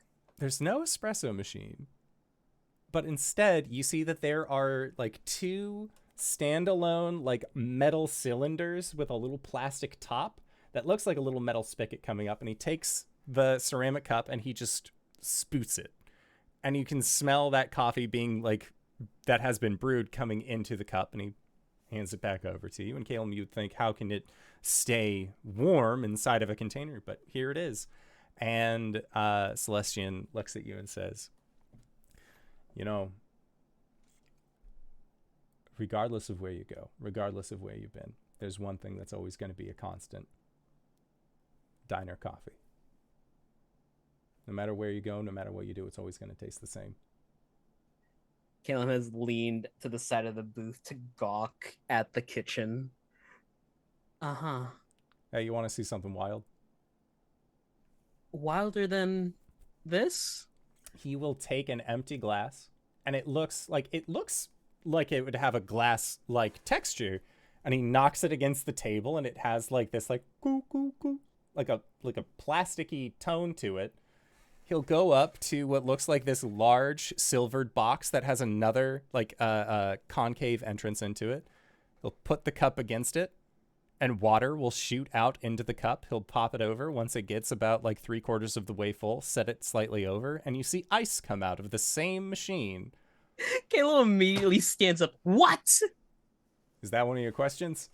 I know you only got No. like 5 or however this works.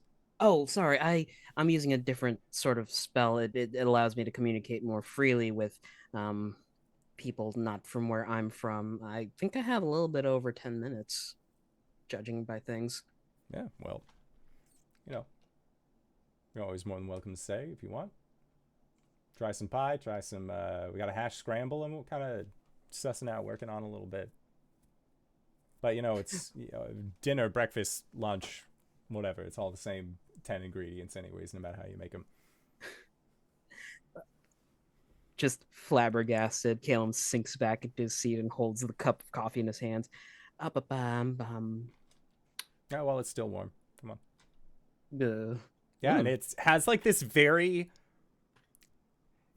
You've had coffee on the road. You've had coffee in small taverns, and like taverns generally have like a similar quality. This is like if every tavern that you had ever been to agreed on what singular cup of coffee they wanted to serve. just a little too gritty, but it's comforting in a way. Yeah, and it tastes kind of burnt, but like that's the appeal. Oh, okay. Currently, the sky in our plane is fracturing, and we believe it's due to your comet coming through. Corsair? Corsair. Makes sense. I'm gonna guess that this isn't a hey Celestian, how do you make a perfect grilled cheese kind of conversation. You have that knowledge? You know, Mayonnaise, it is not butter. Oh my god. No, it is not. All right. Hey Manny, and you see that there's like another guy on the far end of the counter. Just take over for a while. I got to talk to one of the newcomers. Don't worry, it'll be fine. Yeah. Okay. Come on. Caelum will take his cup of coffee to go and follow Celestian. And Celestian kind of like walks you back, and like he takes you past, like it looks like there's a door, and you don't feel like there would be like a way for there to be any extra room where that door would be based off of your general understanding of this building. But as he opens it up, there's like an entire back room area with a table, and it is set up with with these large glass pane windows, and you can just see what looks like rippling arcane energies just coming in this arc, like waving forward. Like if there was a head point on a thing that was traveling through aether space, punching its way through multiple realities. It's a warp drive. Yeah, it's you're essentially at the head of the Enterprise, looking as warp is passing by you, but as this dude's office. And Celestian will like go over. You see that he has another one of the like spoots for coffee. Gets himself some, sits, like takes his apron off, kind of sets it over his shoulder, pulls out a cigarette, lights it. All right, so if you didn't come here for grilled cheese and you didn't come just to have a cup.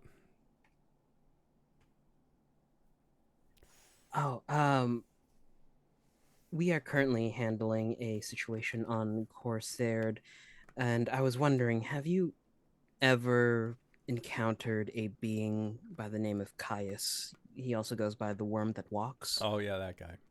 I mean, I've heard of him. I think we got close to him once.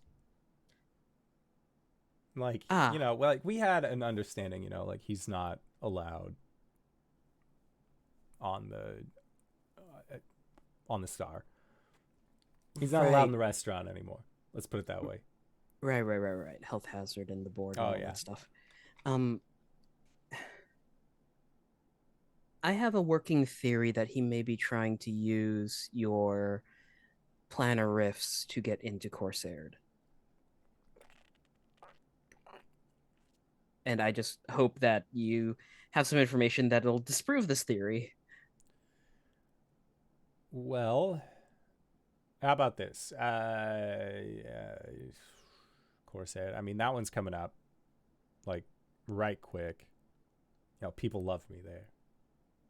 Oh, yes. Some of the Dragonborn that were deposited there a while ago wish to send some people here. Oh, good. It's been a while since I've seen those guys. Yeah, just expect some company. Always am. That's part of the gig of having an establishment like this.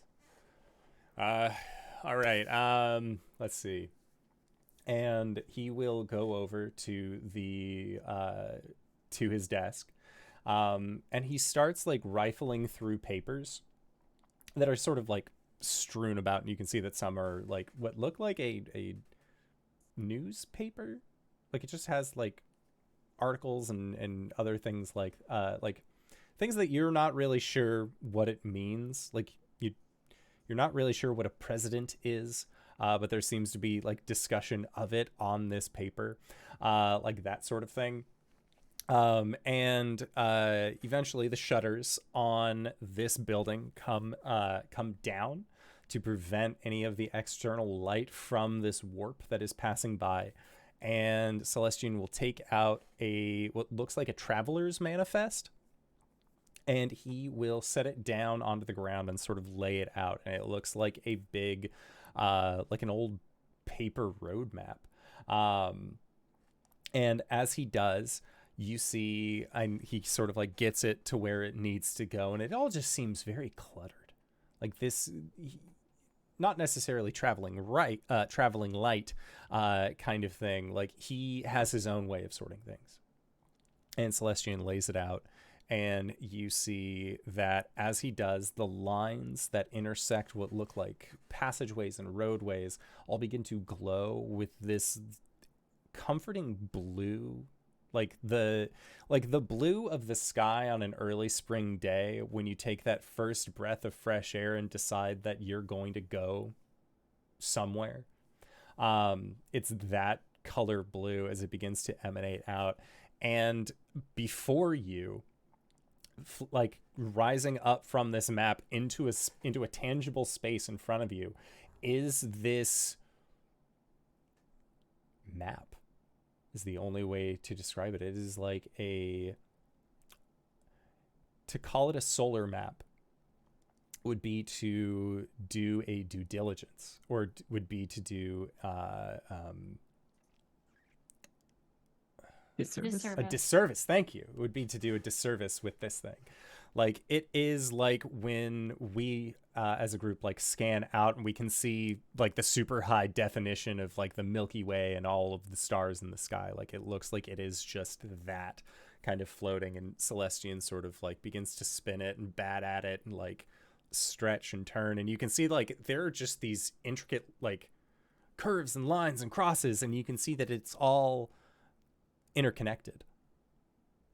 That the way that this goes, like with the like 4D layers that these lines exist, this is all in a very similar fashion to like when it shows on Family Circus comics, like where Jeffy went kind of thing. Like, it is that, but for the multiverse, as to where the plane breaker is going and has gone. All right, so we are 2 days from course aired. Then we'll probably be there for about a week. Then got that. Then this thing. And he points, and there is just like this dark, ominous splotch. You know, I should probably focus on managerial duties more often. But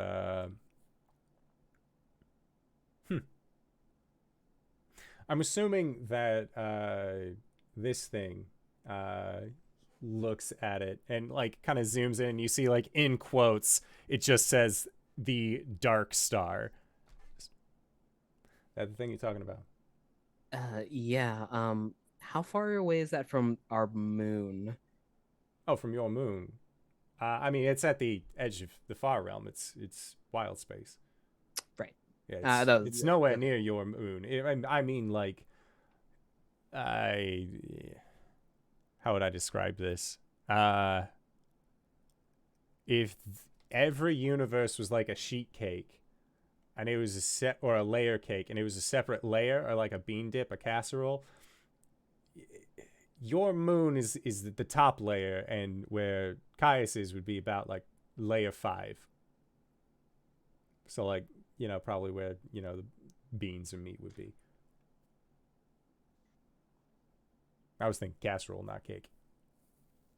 So he's nowhere close to invading. Okay, so what exactly is the Illustrate holding back if he's that far away? Wow, more questions. Big shock. Sorry, excuse me, one moment. Turns, pulls out a phantom paper bag, breathes into it rapidly for a few seconds, and then stows it away. Okay. All right. Well, to be fair, I mean, you are on the same...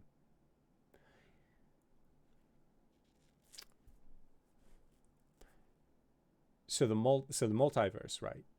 Right. You and where this thing is are in the same singularity. Okay. Wild space, far realm, far away, grand scheme.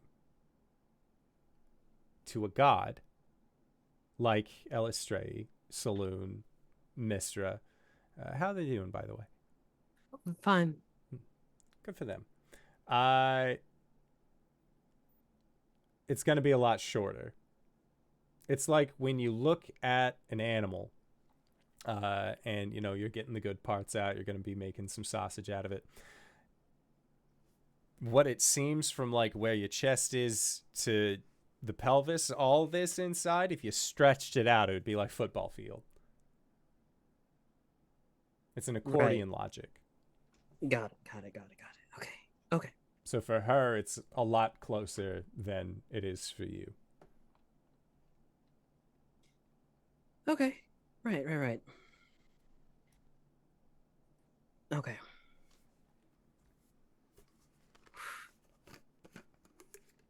This still does not disprove my theory of Caius trying to hitch a ride on your planar riffs.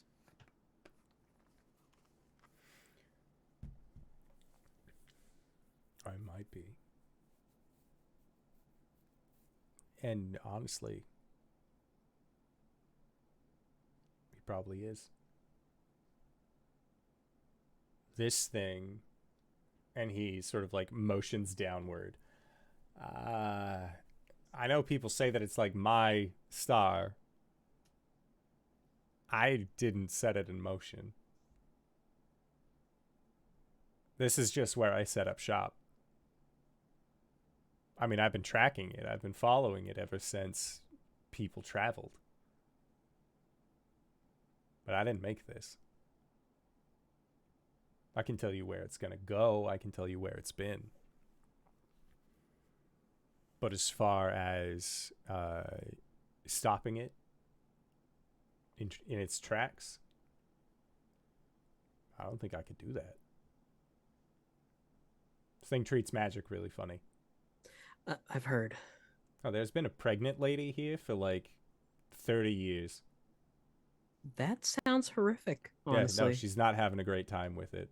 But like, thankfully, it was early enough on that she doesn't have to pee all the time yet. But yeah, people, it's not as glamorous thinking that you don't age that you might think. But benefit of being on this rock, you get to try all sorts of wonderful food. You get to learn all sorts of tricks of the trade. You get to meet all sorts of interesting people. I mean, I'm meeting you right now. We're having a conversation. How you like a coffee, by the way? It's good. It's delicious. I prefer a little bit of milk and sugar, but you know what? I'm starting to take to this. Milk and sugar are fine. Yeah, there's something about a black coffee that I just really enjoy, though. But, that being said, I don't feel like I've really answered any of the questions that you have. I feel like I've given you more problems. Actually, you've given me a time frame to work with. I'm glad. 2 days. Is the rift going to remain open for that week that the comet will pass through Corsair? As far as I know and am aware of, the rifts are they don't stay open long. Maybe an hour tops. Long enough for things to pass through, I would say, depending on where they're coming from. Right now, well, thankfully, I mean, we just got done with a little travel on a fairly unoccupied place. We call them the Stones. Basically, Limbo as a plane is a series of demi-planes. So what you think of Limbo is more like a cloud, but clouds are made of all the tiny little rains that are stuck inside of them. Right. Yeah, it was kind of like that. So we were just skipping on a part of Limbo. Okay. It was the plane of bears. It was wild. Plane of cows. Sometimes. Get some good ice cream from those guys. All right. So when the comet passes through in 2 days, we should be prepared for anything to fall in through the rifts. I mean, if it's coming, at this point, if it's coming through, most likely to just be bears. Your plane is equipped to handle bears, right? It's been a while since I've been to Corsair. Like, bears are not going to be like a weird apex predator, and I will have damned everything if I introduce bears into the environment. The problem being they're going to need to adapt to the water because the rift is over an ocean. Bears can swim. Some of them can. I think that problem kind of takes care of itself. Not my rift, not my problem. Right.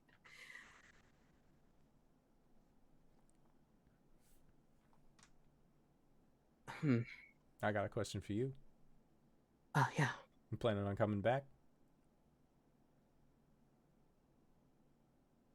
If I had the chance, yeah. I would love to explore this place a little bit longer. Yeah, you're always welcome. I think that's the neat thing about traveling, right? You always end up in a place you're familiar with. In a sense, you always end up returning to where everything started. Okay. Out of character, are there any questions that the party wants to ask Celestial?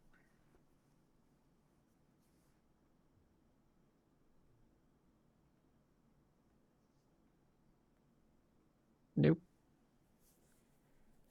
God, I can't think of anything. I feel like you pretty much covered it. I wonder. You've given me some things to think about, honestly. Maybe expedite our travels to the Dark Star. Well, thank you for your time. I hope to see you again soon. Yeah, you're always welcome. Tell the gang I say hi. I will. He'll hand the empty cup of coffee back to Celestial. He doesn't want to drop it on the floor when he disappears. Yeah, Celestian will take it, kind of like he'll set it onto his onto that like newspaper, and you can see that there's already like a coffee ring that has appeared onto it. Like there's a little bit of condensation that was there. Hey, what exactly is a And then Caelum like splashing out of the water, resident, like finishing up the president word. Whew. That was odd. But not too odd? No, well, Celestian is familiar with Caius. They've spoken. They have a mutual agreement that Caius is not allowed onto the star. Mutual is a strong descriptor for that. They have an agreement. He is not allowed on Understanding. The Yeah, there's an understanding. Excuse me. Pings. Arjhan spoke with Celestian. 2 days till Comet arrives. You just get a loud snore back. Dang it.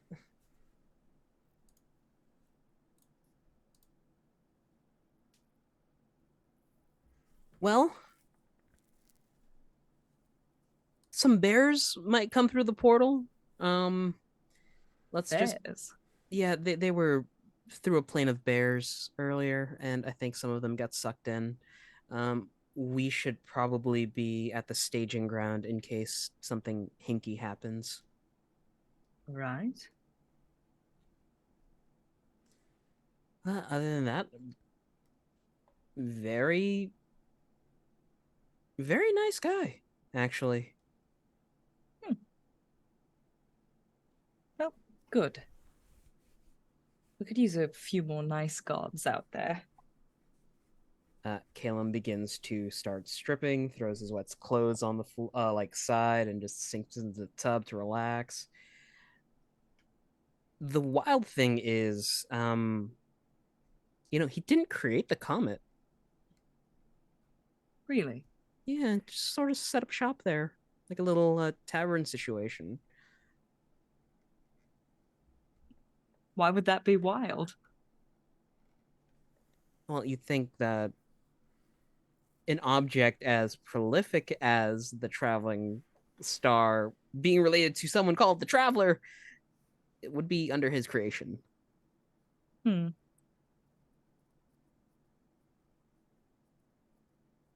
Well, not all of us create the things that we own.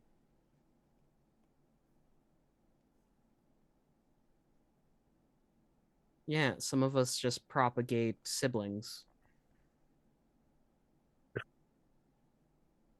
Well, that's neither here nor there.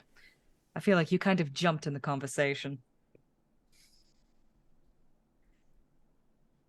Kim just slowly sinks into the water. Okay. Completely submerges. Drowns.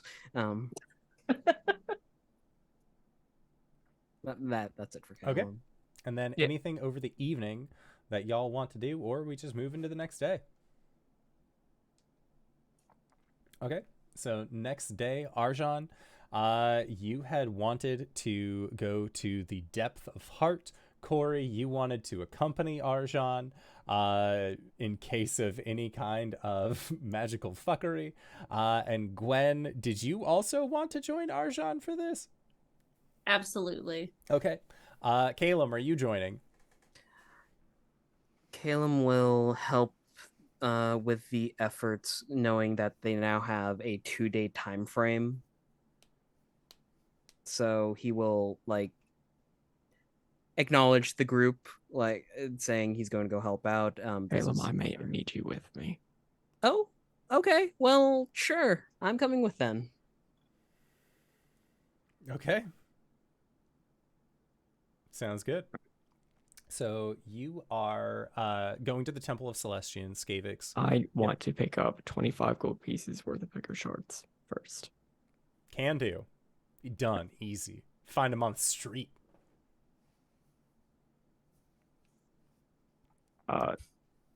Crushed, if possible. Say brushed? Crushed. Crushed? Powder. Yeah, Powderized. can do. Super easy. They would probably have crushed Echo Shard powder at the Temple of Celestian. Yeah, cool. Okay. Now, the way that I've been limiting the Great Worm shit is that I've only been letting Arjhan use it whenever he's used Draconic Majesty. Mm-hmm. Will that fit in the Depth of the Heart? Yes. Not in the entryway, but in the chamber that lies within. Yes. Okay. So you end up meeting with Skavix. Skavix will take you into the Depth of Heart. When he does this, essentially it is a subterranean chamber. It is below the surface of the earth that kind of goes into the island itself. What is comprised of this seafoam green stone that seems to exist here. It seems like underneath the surface of the earth, it is very much more of like a colored type of gemstone that Skavix would actually explain the locals here actually call residite. They're not familiar with the phrase Echo Shard, but you know, it's same thing goes for them. As you kind of continue down, you can see that there are etchings and like kind of this wonderful, beautiful stonework that displays the origin story of the Dragonborn, at least these Dragonborn, where like as it starts at the top of the staircase leading down, they are on their home plane, which the Skavix would explain their home plane was named Regalis Ozera, and that is the plane that they are attempting to get back to. And you can see that, like, at one point there is just this meteor that shows up in the sky. The Dragonborn look up, things goes. You watch as they, like, kind of are being sucked upwards into this portal, and they've transported. However, by the end of the staircase down, you can see what is clearly the depiction of a more notable Dragonborn that seems to be standing in a room that has these more rectangular like squares set up that you're guessing are mirrors, that you can see like a multitude of reflections of the same guy in those mirrors. Now, Arjhan, as you all are led into the central chamber, it is actually set up in a similar way to how Great Maw was structured. Although this seems like this is not like Great Maw was more of like a natural feature, right? Where these stones, or at least that you knew of, had been growing out and kind of formed this chamber. Whereas this chamber here, because it has much more a not religious connotation, religious as well actually, but more of like a cultural standpoint for them, they've spruced it up over the time that they have been here. And you can see that there is this kind of central dais that's surrounded by a plethora of these large green echo shard stones that have been polished to a mirror finish. But more notably, there is a well in this room, and this well is filled with a luminescent liquid that is a little viscous and seems to roil within itself. It doesn't look like water. It looks like it has more of like a thick syrupy texture to it that is within this well.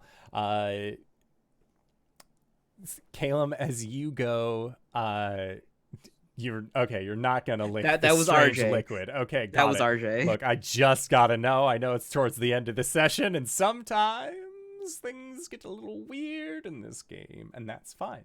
To enter into the main dais, you're all able to enter, but Skavix does give a warning, which is that to truly utilize this room, it has to be done by someone who is akin to their lives unlived, which Arjhan, you are guessing is your echo selves. And they also give a note that it works best if you are aware of your other selves, which again, Arjhan, you are well aware of your other selves at this point. You even had a fun ritual where most of them like signed up to be part of the Great Worm. So that is what has been the instructions that have been given into the depth of heart.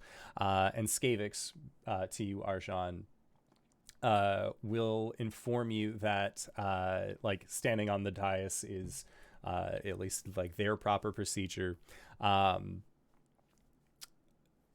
has only seen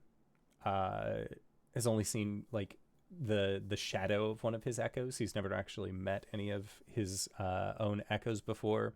Exian has met his echoes before, several of them, and they sort of have come together with the understanding that they are all actually relatively in the same boat of being political leaders of displaced Dragonborn. And so they often will come together to figure out the best way of leading their people. And the livelihood that you saw on the surface level is the conglomeration of their leaders' efforts. That being said, you stand up onto the dais, you transform into your draconic majesty. Skavix is like First. Yep. Arjhan is going to like keep the 25 gold of powdered residite. Yeah, residite echo shard is still fine. Okay. In his claws, and then pop the bottle. Okay. And transform. Skavix he loves this. He was not aware that this could happen. He's then going to dig his claws into his hand where he is holding them and make a vital sacrifice to light them on fire. And the same way that like in pyrotechnics the salts are burned to give the fire color, he's going to vaporize the residite. Okay. Which will be consumed as part of the components for a divination spell. Hell yeah. Okay. So let me reset these. I need 6, 7. Okay.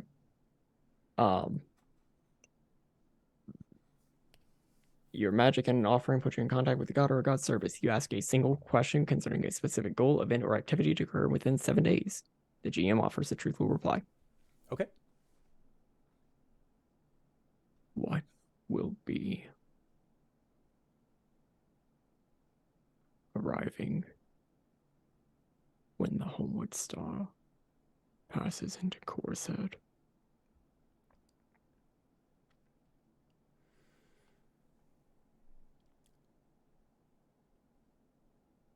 The meteor itself. a shit ton of bears, as well as landmass that goes along, that is part of the plane of bears, that will be brought with the bears themselves.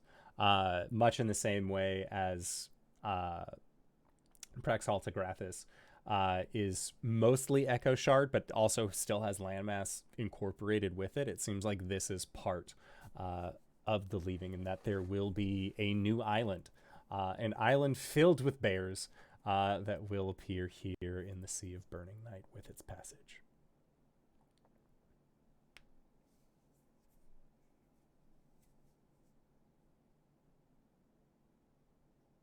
No worms. No worms.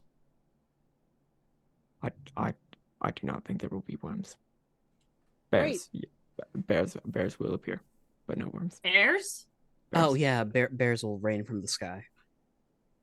I believe that it's just a landmass where there will be bears. Landmass? An island of bears. Well, Bear why Island. bears? So Well, is there going to be an island or bear rain? Island of Bears. Or an island of bears raining from the sky? Celestian works in mysterious ways. Oh, wait, where are these bears coming from? A Plane plane of Bears. Okay, all right. Not any weirder than anything else. The main takeaway, no worms. I can Stellar. catch them, probably. Can you If they catch fall. an island? Well, probably not an island, but the bears at least.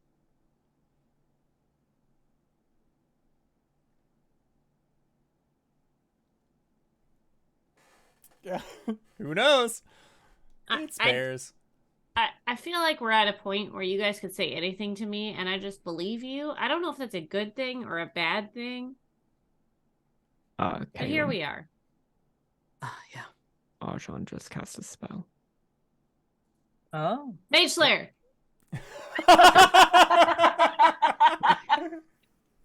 Reaction, copy the spell. Try it. If you wanted to divine something that would happen within the next 7 days, you could also get a truthful answer. Uses divination. But are the bears gonna fall, or like will the bears be safe? I mean, It's a good question. A legitimate question. I trust Endor.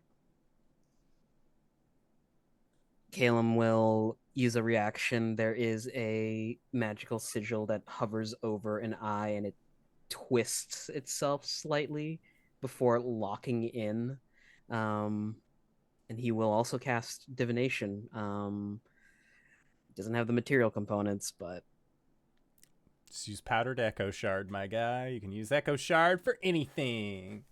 I think in a different way, he will take a little bit of the Echo Shard and just blow it into the air, and it just crackles with arcane energy.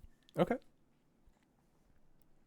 All Gwen right. sits down and starts casting Augury because she wants to be part of that. Parallel play. Okay. Will Caius arrive in the next week? Roll a D100 for me. I have to answer truthfully. This is for a different thing. Okay. 85. 85? Okay. if I cast a spell 2 or more times, if it's the failure for divination, Oh, it's If- not. okay. Yeah, it's cool. a different thing. Yeah. So 85, you're good. Mhm. Solid. The question was, will Caius arrive in 7 days? Within the next 7 Within the days. next 7 days? No. There's that. I can keep pushing for the next few minutes if we have any more questions. Gwen, you are casting an augury. Yeah. Okay. Okay. So in the next 30 minutes, the course of action is going to be, lunch, right? What are we doing in the next 30 minutes?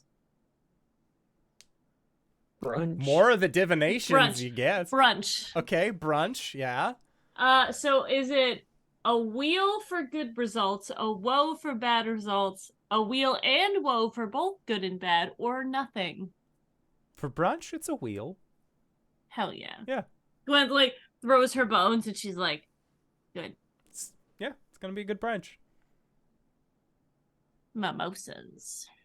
Maybe more of that awesome goat wine. You never know. Oh my god, put a little cinnamon in it. Mm-hmm. Oof. Like a horchata. Gochata. Gochata. I Sorry. both hate that name and love it at the same time. Feels dirty. The goat says, "Thank you, Levi." Okay, so Let me read the specifications. wheel woe, divinations. More questions? Oh, Gwen, also roll a d100 for me.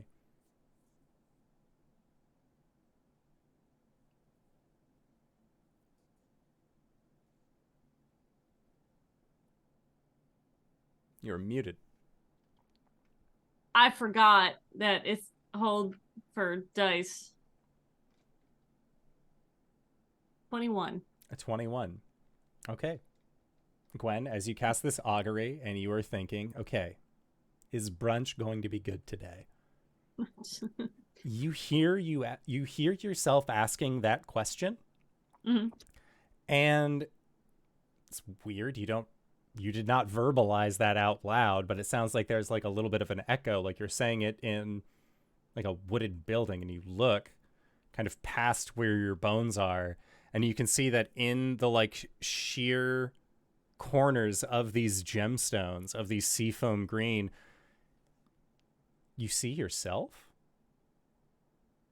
but it's not you. Their hair is shorter. You're wearing like a dress. You're not really a dress person.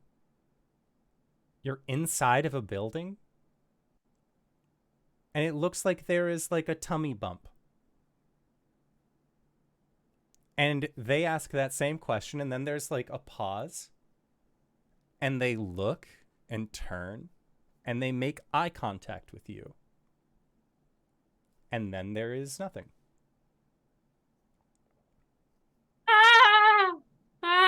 Ah. What's wrong? I don't like that. I don't like that. No, I think I just saw myself in a different universe. Oh, And Skavix nods and says, "It is the nature of this cave." I'm not doing that again. That person was pregnant. I don't want that's. They're wearing a dress, and they have short hair. Ugh. Meh.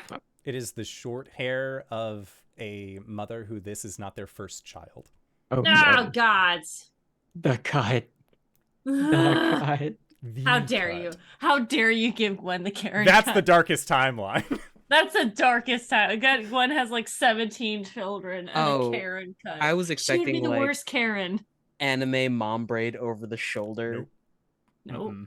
destined to I- be a shonen protagonist's mother. I cast Legend Lore. Okay. Great Worm.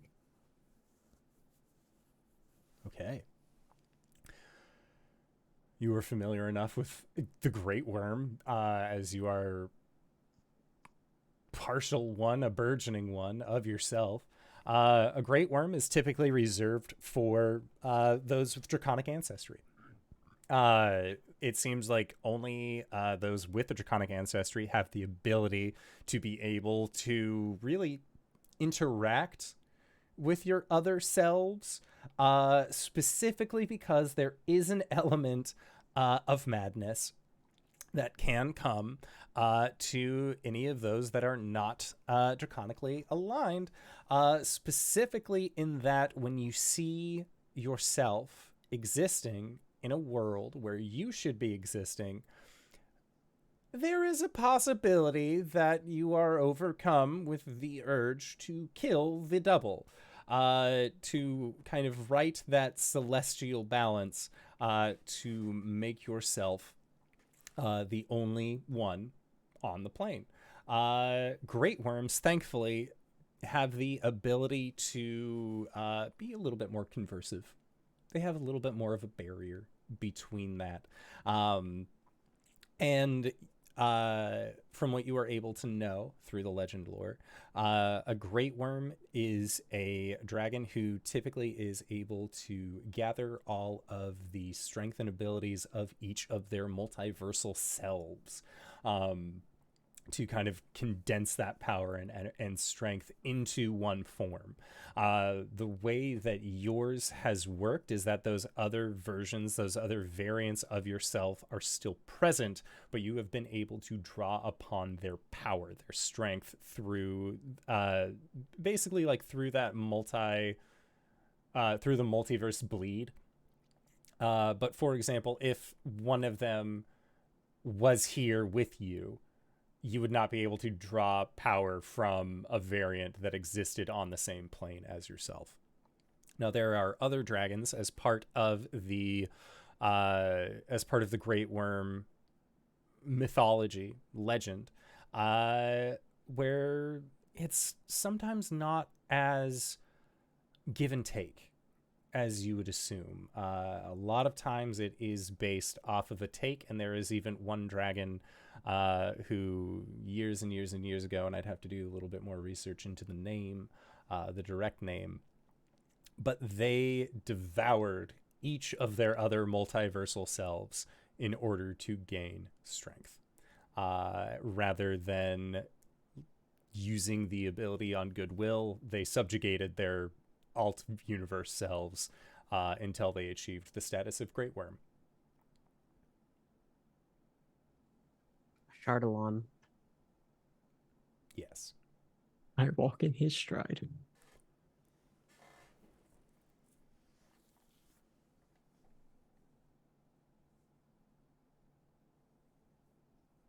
Is it always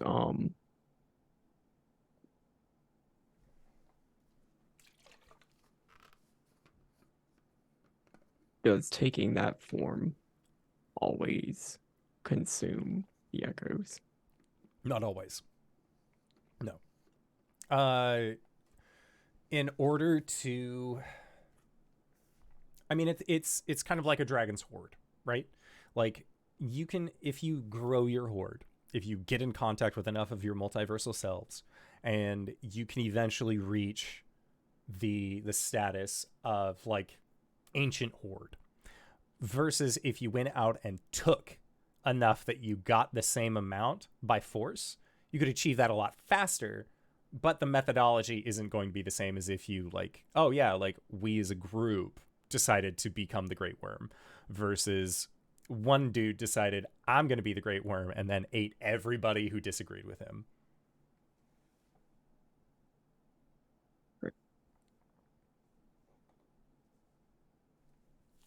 So you, as a Great Worm, a burgeoning Great Worm, you know that your echoes are still functional.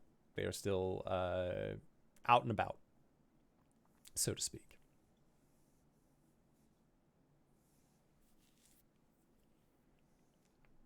And then anything else I should look into? Anybody?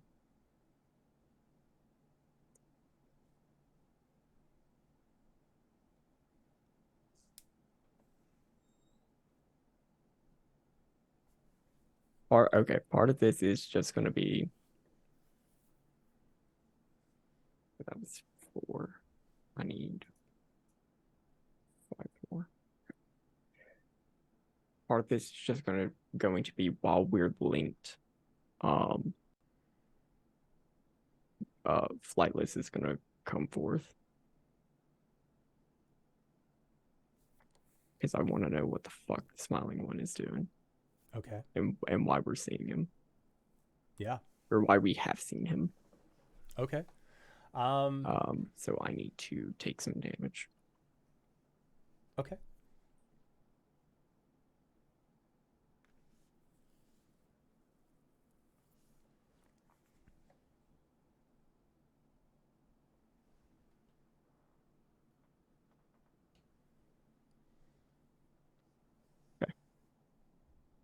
Smiling one. And this Arjhan appears on one of these large glass panels, and you can see, like, from like legend lore and from other things, like the picture quality is often very muddled or a little bit fuzzy. It looks like it has like that VHS relay filter over it where it's like a little granular. Flightless looks like he is like 4K in comparison. He's coming through incredibly clear.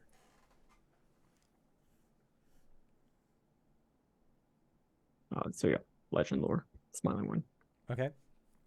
Legend lore with the smiling one. The smiling one is one of the deities of the Caelum. From what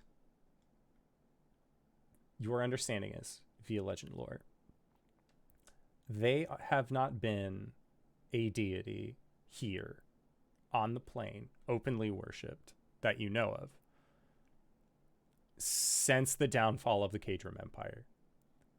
They are not a dead god, as is apparent. You have seen them. And for other Arjhan's reality as well, they have seen them as well.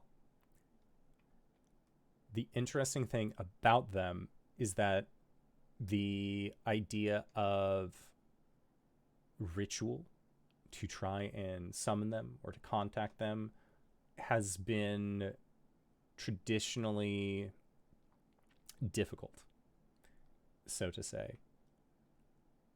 You know about them as kind of a more misunderstood deity, in that, but like they weren't a deity that like stopped things, right? Like if somebody was like there was a assassins group that called the smiling one like their deity of choice, but they aren't necessarily a malaligned deity or a true, like a good aligned deity. They are more like in that kind of chaotic royal of what you would consider to be like a chaotic neutral in terms of alignment chart. For being able to figure out why they have brought the lot of you together, or shown themselves to both you and the other Arjhans, the legend lore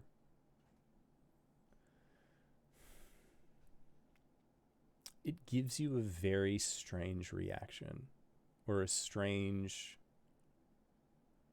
response, in that the reason that it has brought you together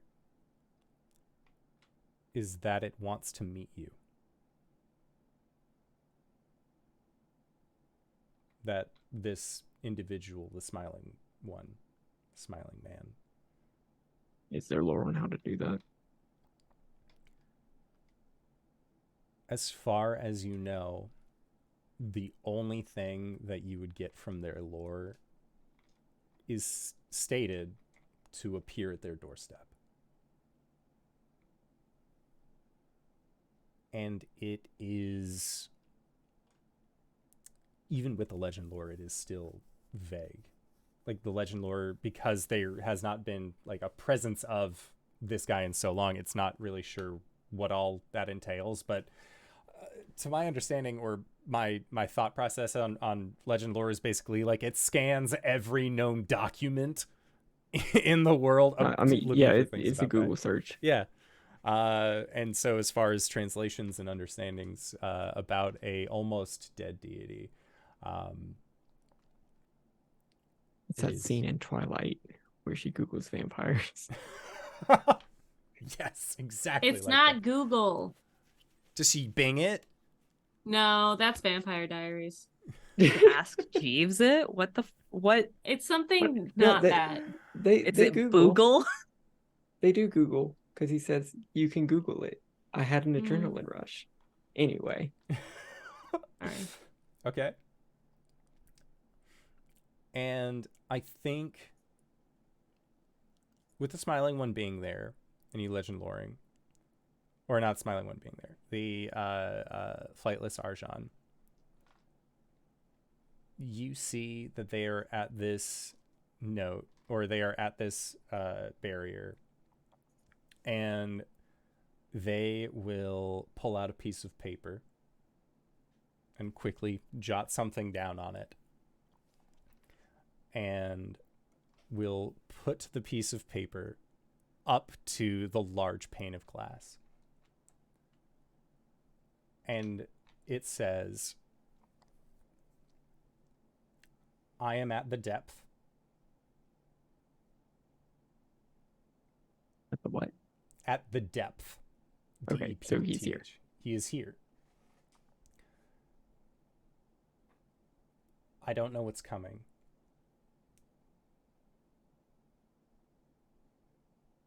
But I will offer my assistance if you need it. Great. And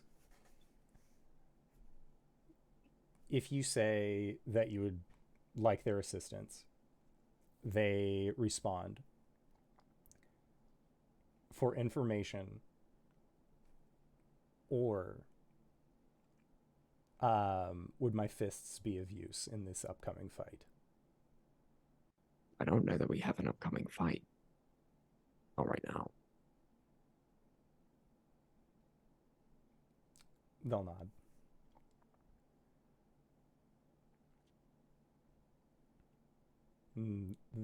They will let you know that they are planning on staying here at this place, should you so need them.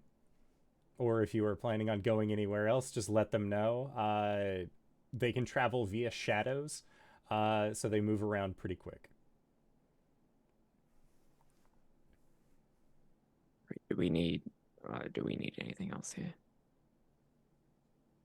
Shall we prepare for bears? We say some really weird stuff, huh?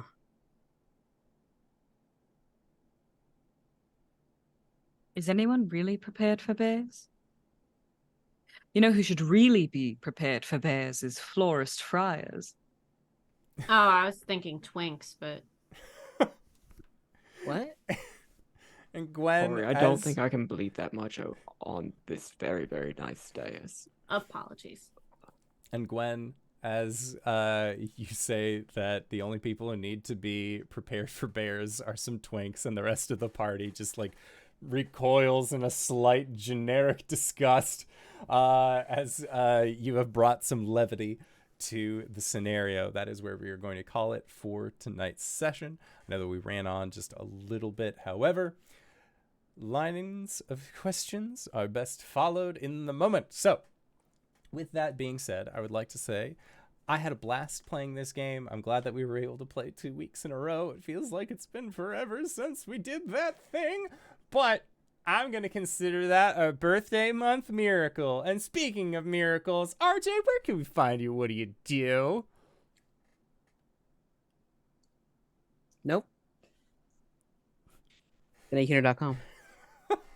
Hi, I'm RJ. You can catch me at RJustice282 on Twitter and Twitch, where I tweet about the nerdy things in my life and sometimes true with my friends, and mostly shitpost. Catch me in all sorts of places, mostly over at the Hype Goblins, GGK, here and now over on Neon Lights Roleplay. Yeah, check out my Twitter because I normally retweet whenever I go live. DenakeHunter.com. Hello, everybody. I'm LBHackEmUp. You can find me at LBHackEmUp on the Twitters and the Twitches. Next time I'm going to be live. It's Sunday, I think. I don't think I'm gonna be streaming on Friday, depending on I'm going to a convention this weekend and I will have friends in town, so I don't know what the plan is. But yeah, check me out on my Twitter, and all that fun stuff. I guess DenakeHunter.com. Boy, I'm Cyber. I stream sometimes on twitch.tv/cyber1201. Definitely a good chance that I will not be streaming this week because I will will most likely be balls deep in a playthrough of Tears of the Kingdom. That won't be changing. Let me enjoy it. However, you can find me on Sunday, where I also, in a Zelda-related thing, run a Zelda-themed cipher game on High Shelf Collective. That's the Twitch channel. And then I'm here on Mondays. Yay. DanaeKeener.com. Wow, speaking of DanaeKeener.com, that's me. I'm Danae Keener. You can find me at DanaeKeener.com. I do nerdy drawings mostly related to D&D, and this time of year, Dracula Daily, which is very fun. If you don't know what it is, go find out. You can Google it. It's great. And I'm doing some fan art for it. Today, Dracula yeeted a fucking shaving mirror out the window and said it was a bauble of man's vanity. It was amazing. And all of that and more available in your email inbox. Why am I shilling for Dracula Daily now? DanaeKeener.com? Look, Dracula Daily, we're not sponsored, but, or maybe, hey, we do something together? That'd be cool if you're listening. In the spirit of Renfield. But that is our show. I am the Indoor Adventurer, he, him, and tonight I have been your Dungeon Master. I had a blast on this channel, but I always do with these fine folk. We do shows like this currently 2 times a week, once on Mondays at 5:30 p.m. Pacific Standard Time, and then again on Saturdays at 5:30 p.m. Pacific Standard Time, at least for the next 1 to 2 weeks, because I know that's all that we have left of our Ghostbusters game. Then you can look forward, and I can say this with confidence because we've assembled the team. We have the crew. We're going to be playing a fun game in June. So keep your grapes peeled. It's going to be a good time because, you know, I'm going to be there. Our dear friend Sarah the Hype Goblin's going to be there, and we're going to get a couple of other fresh faces on the channel. I think it's going to be a great time. But speaking of great times, we are going to be going into our Patreon-supported after show called Nights in the Courtyard, where we answer questions not only from each other, but also from the community at large. So if you have any other questions for myself or any of these other fine folk, I already see that there is a plethora of questions in our Discord channel. So we are going to be going to take care of that. So once again, I'd like to say thank you to everybody who decided to stop by. Thank you to these players for putting up with my bullshit once again this week. And we'll see all of you guys next time. All right, everybody. Bye-bye!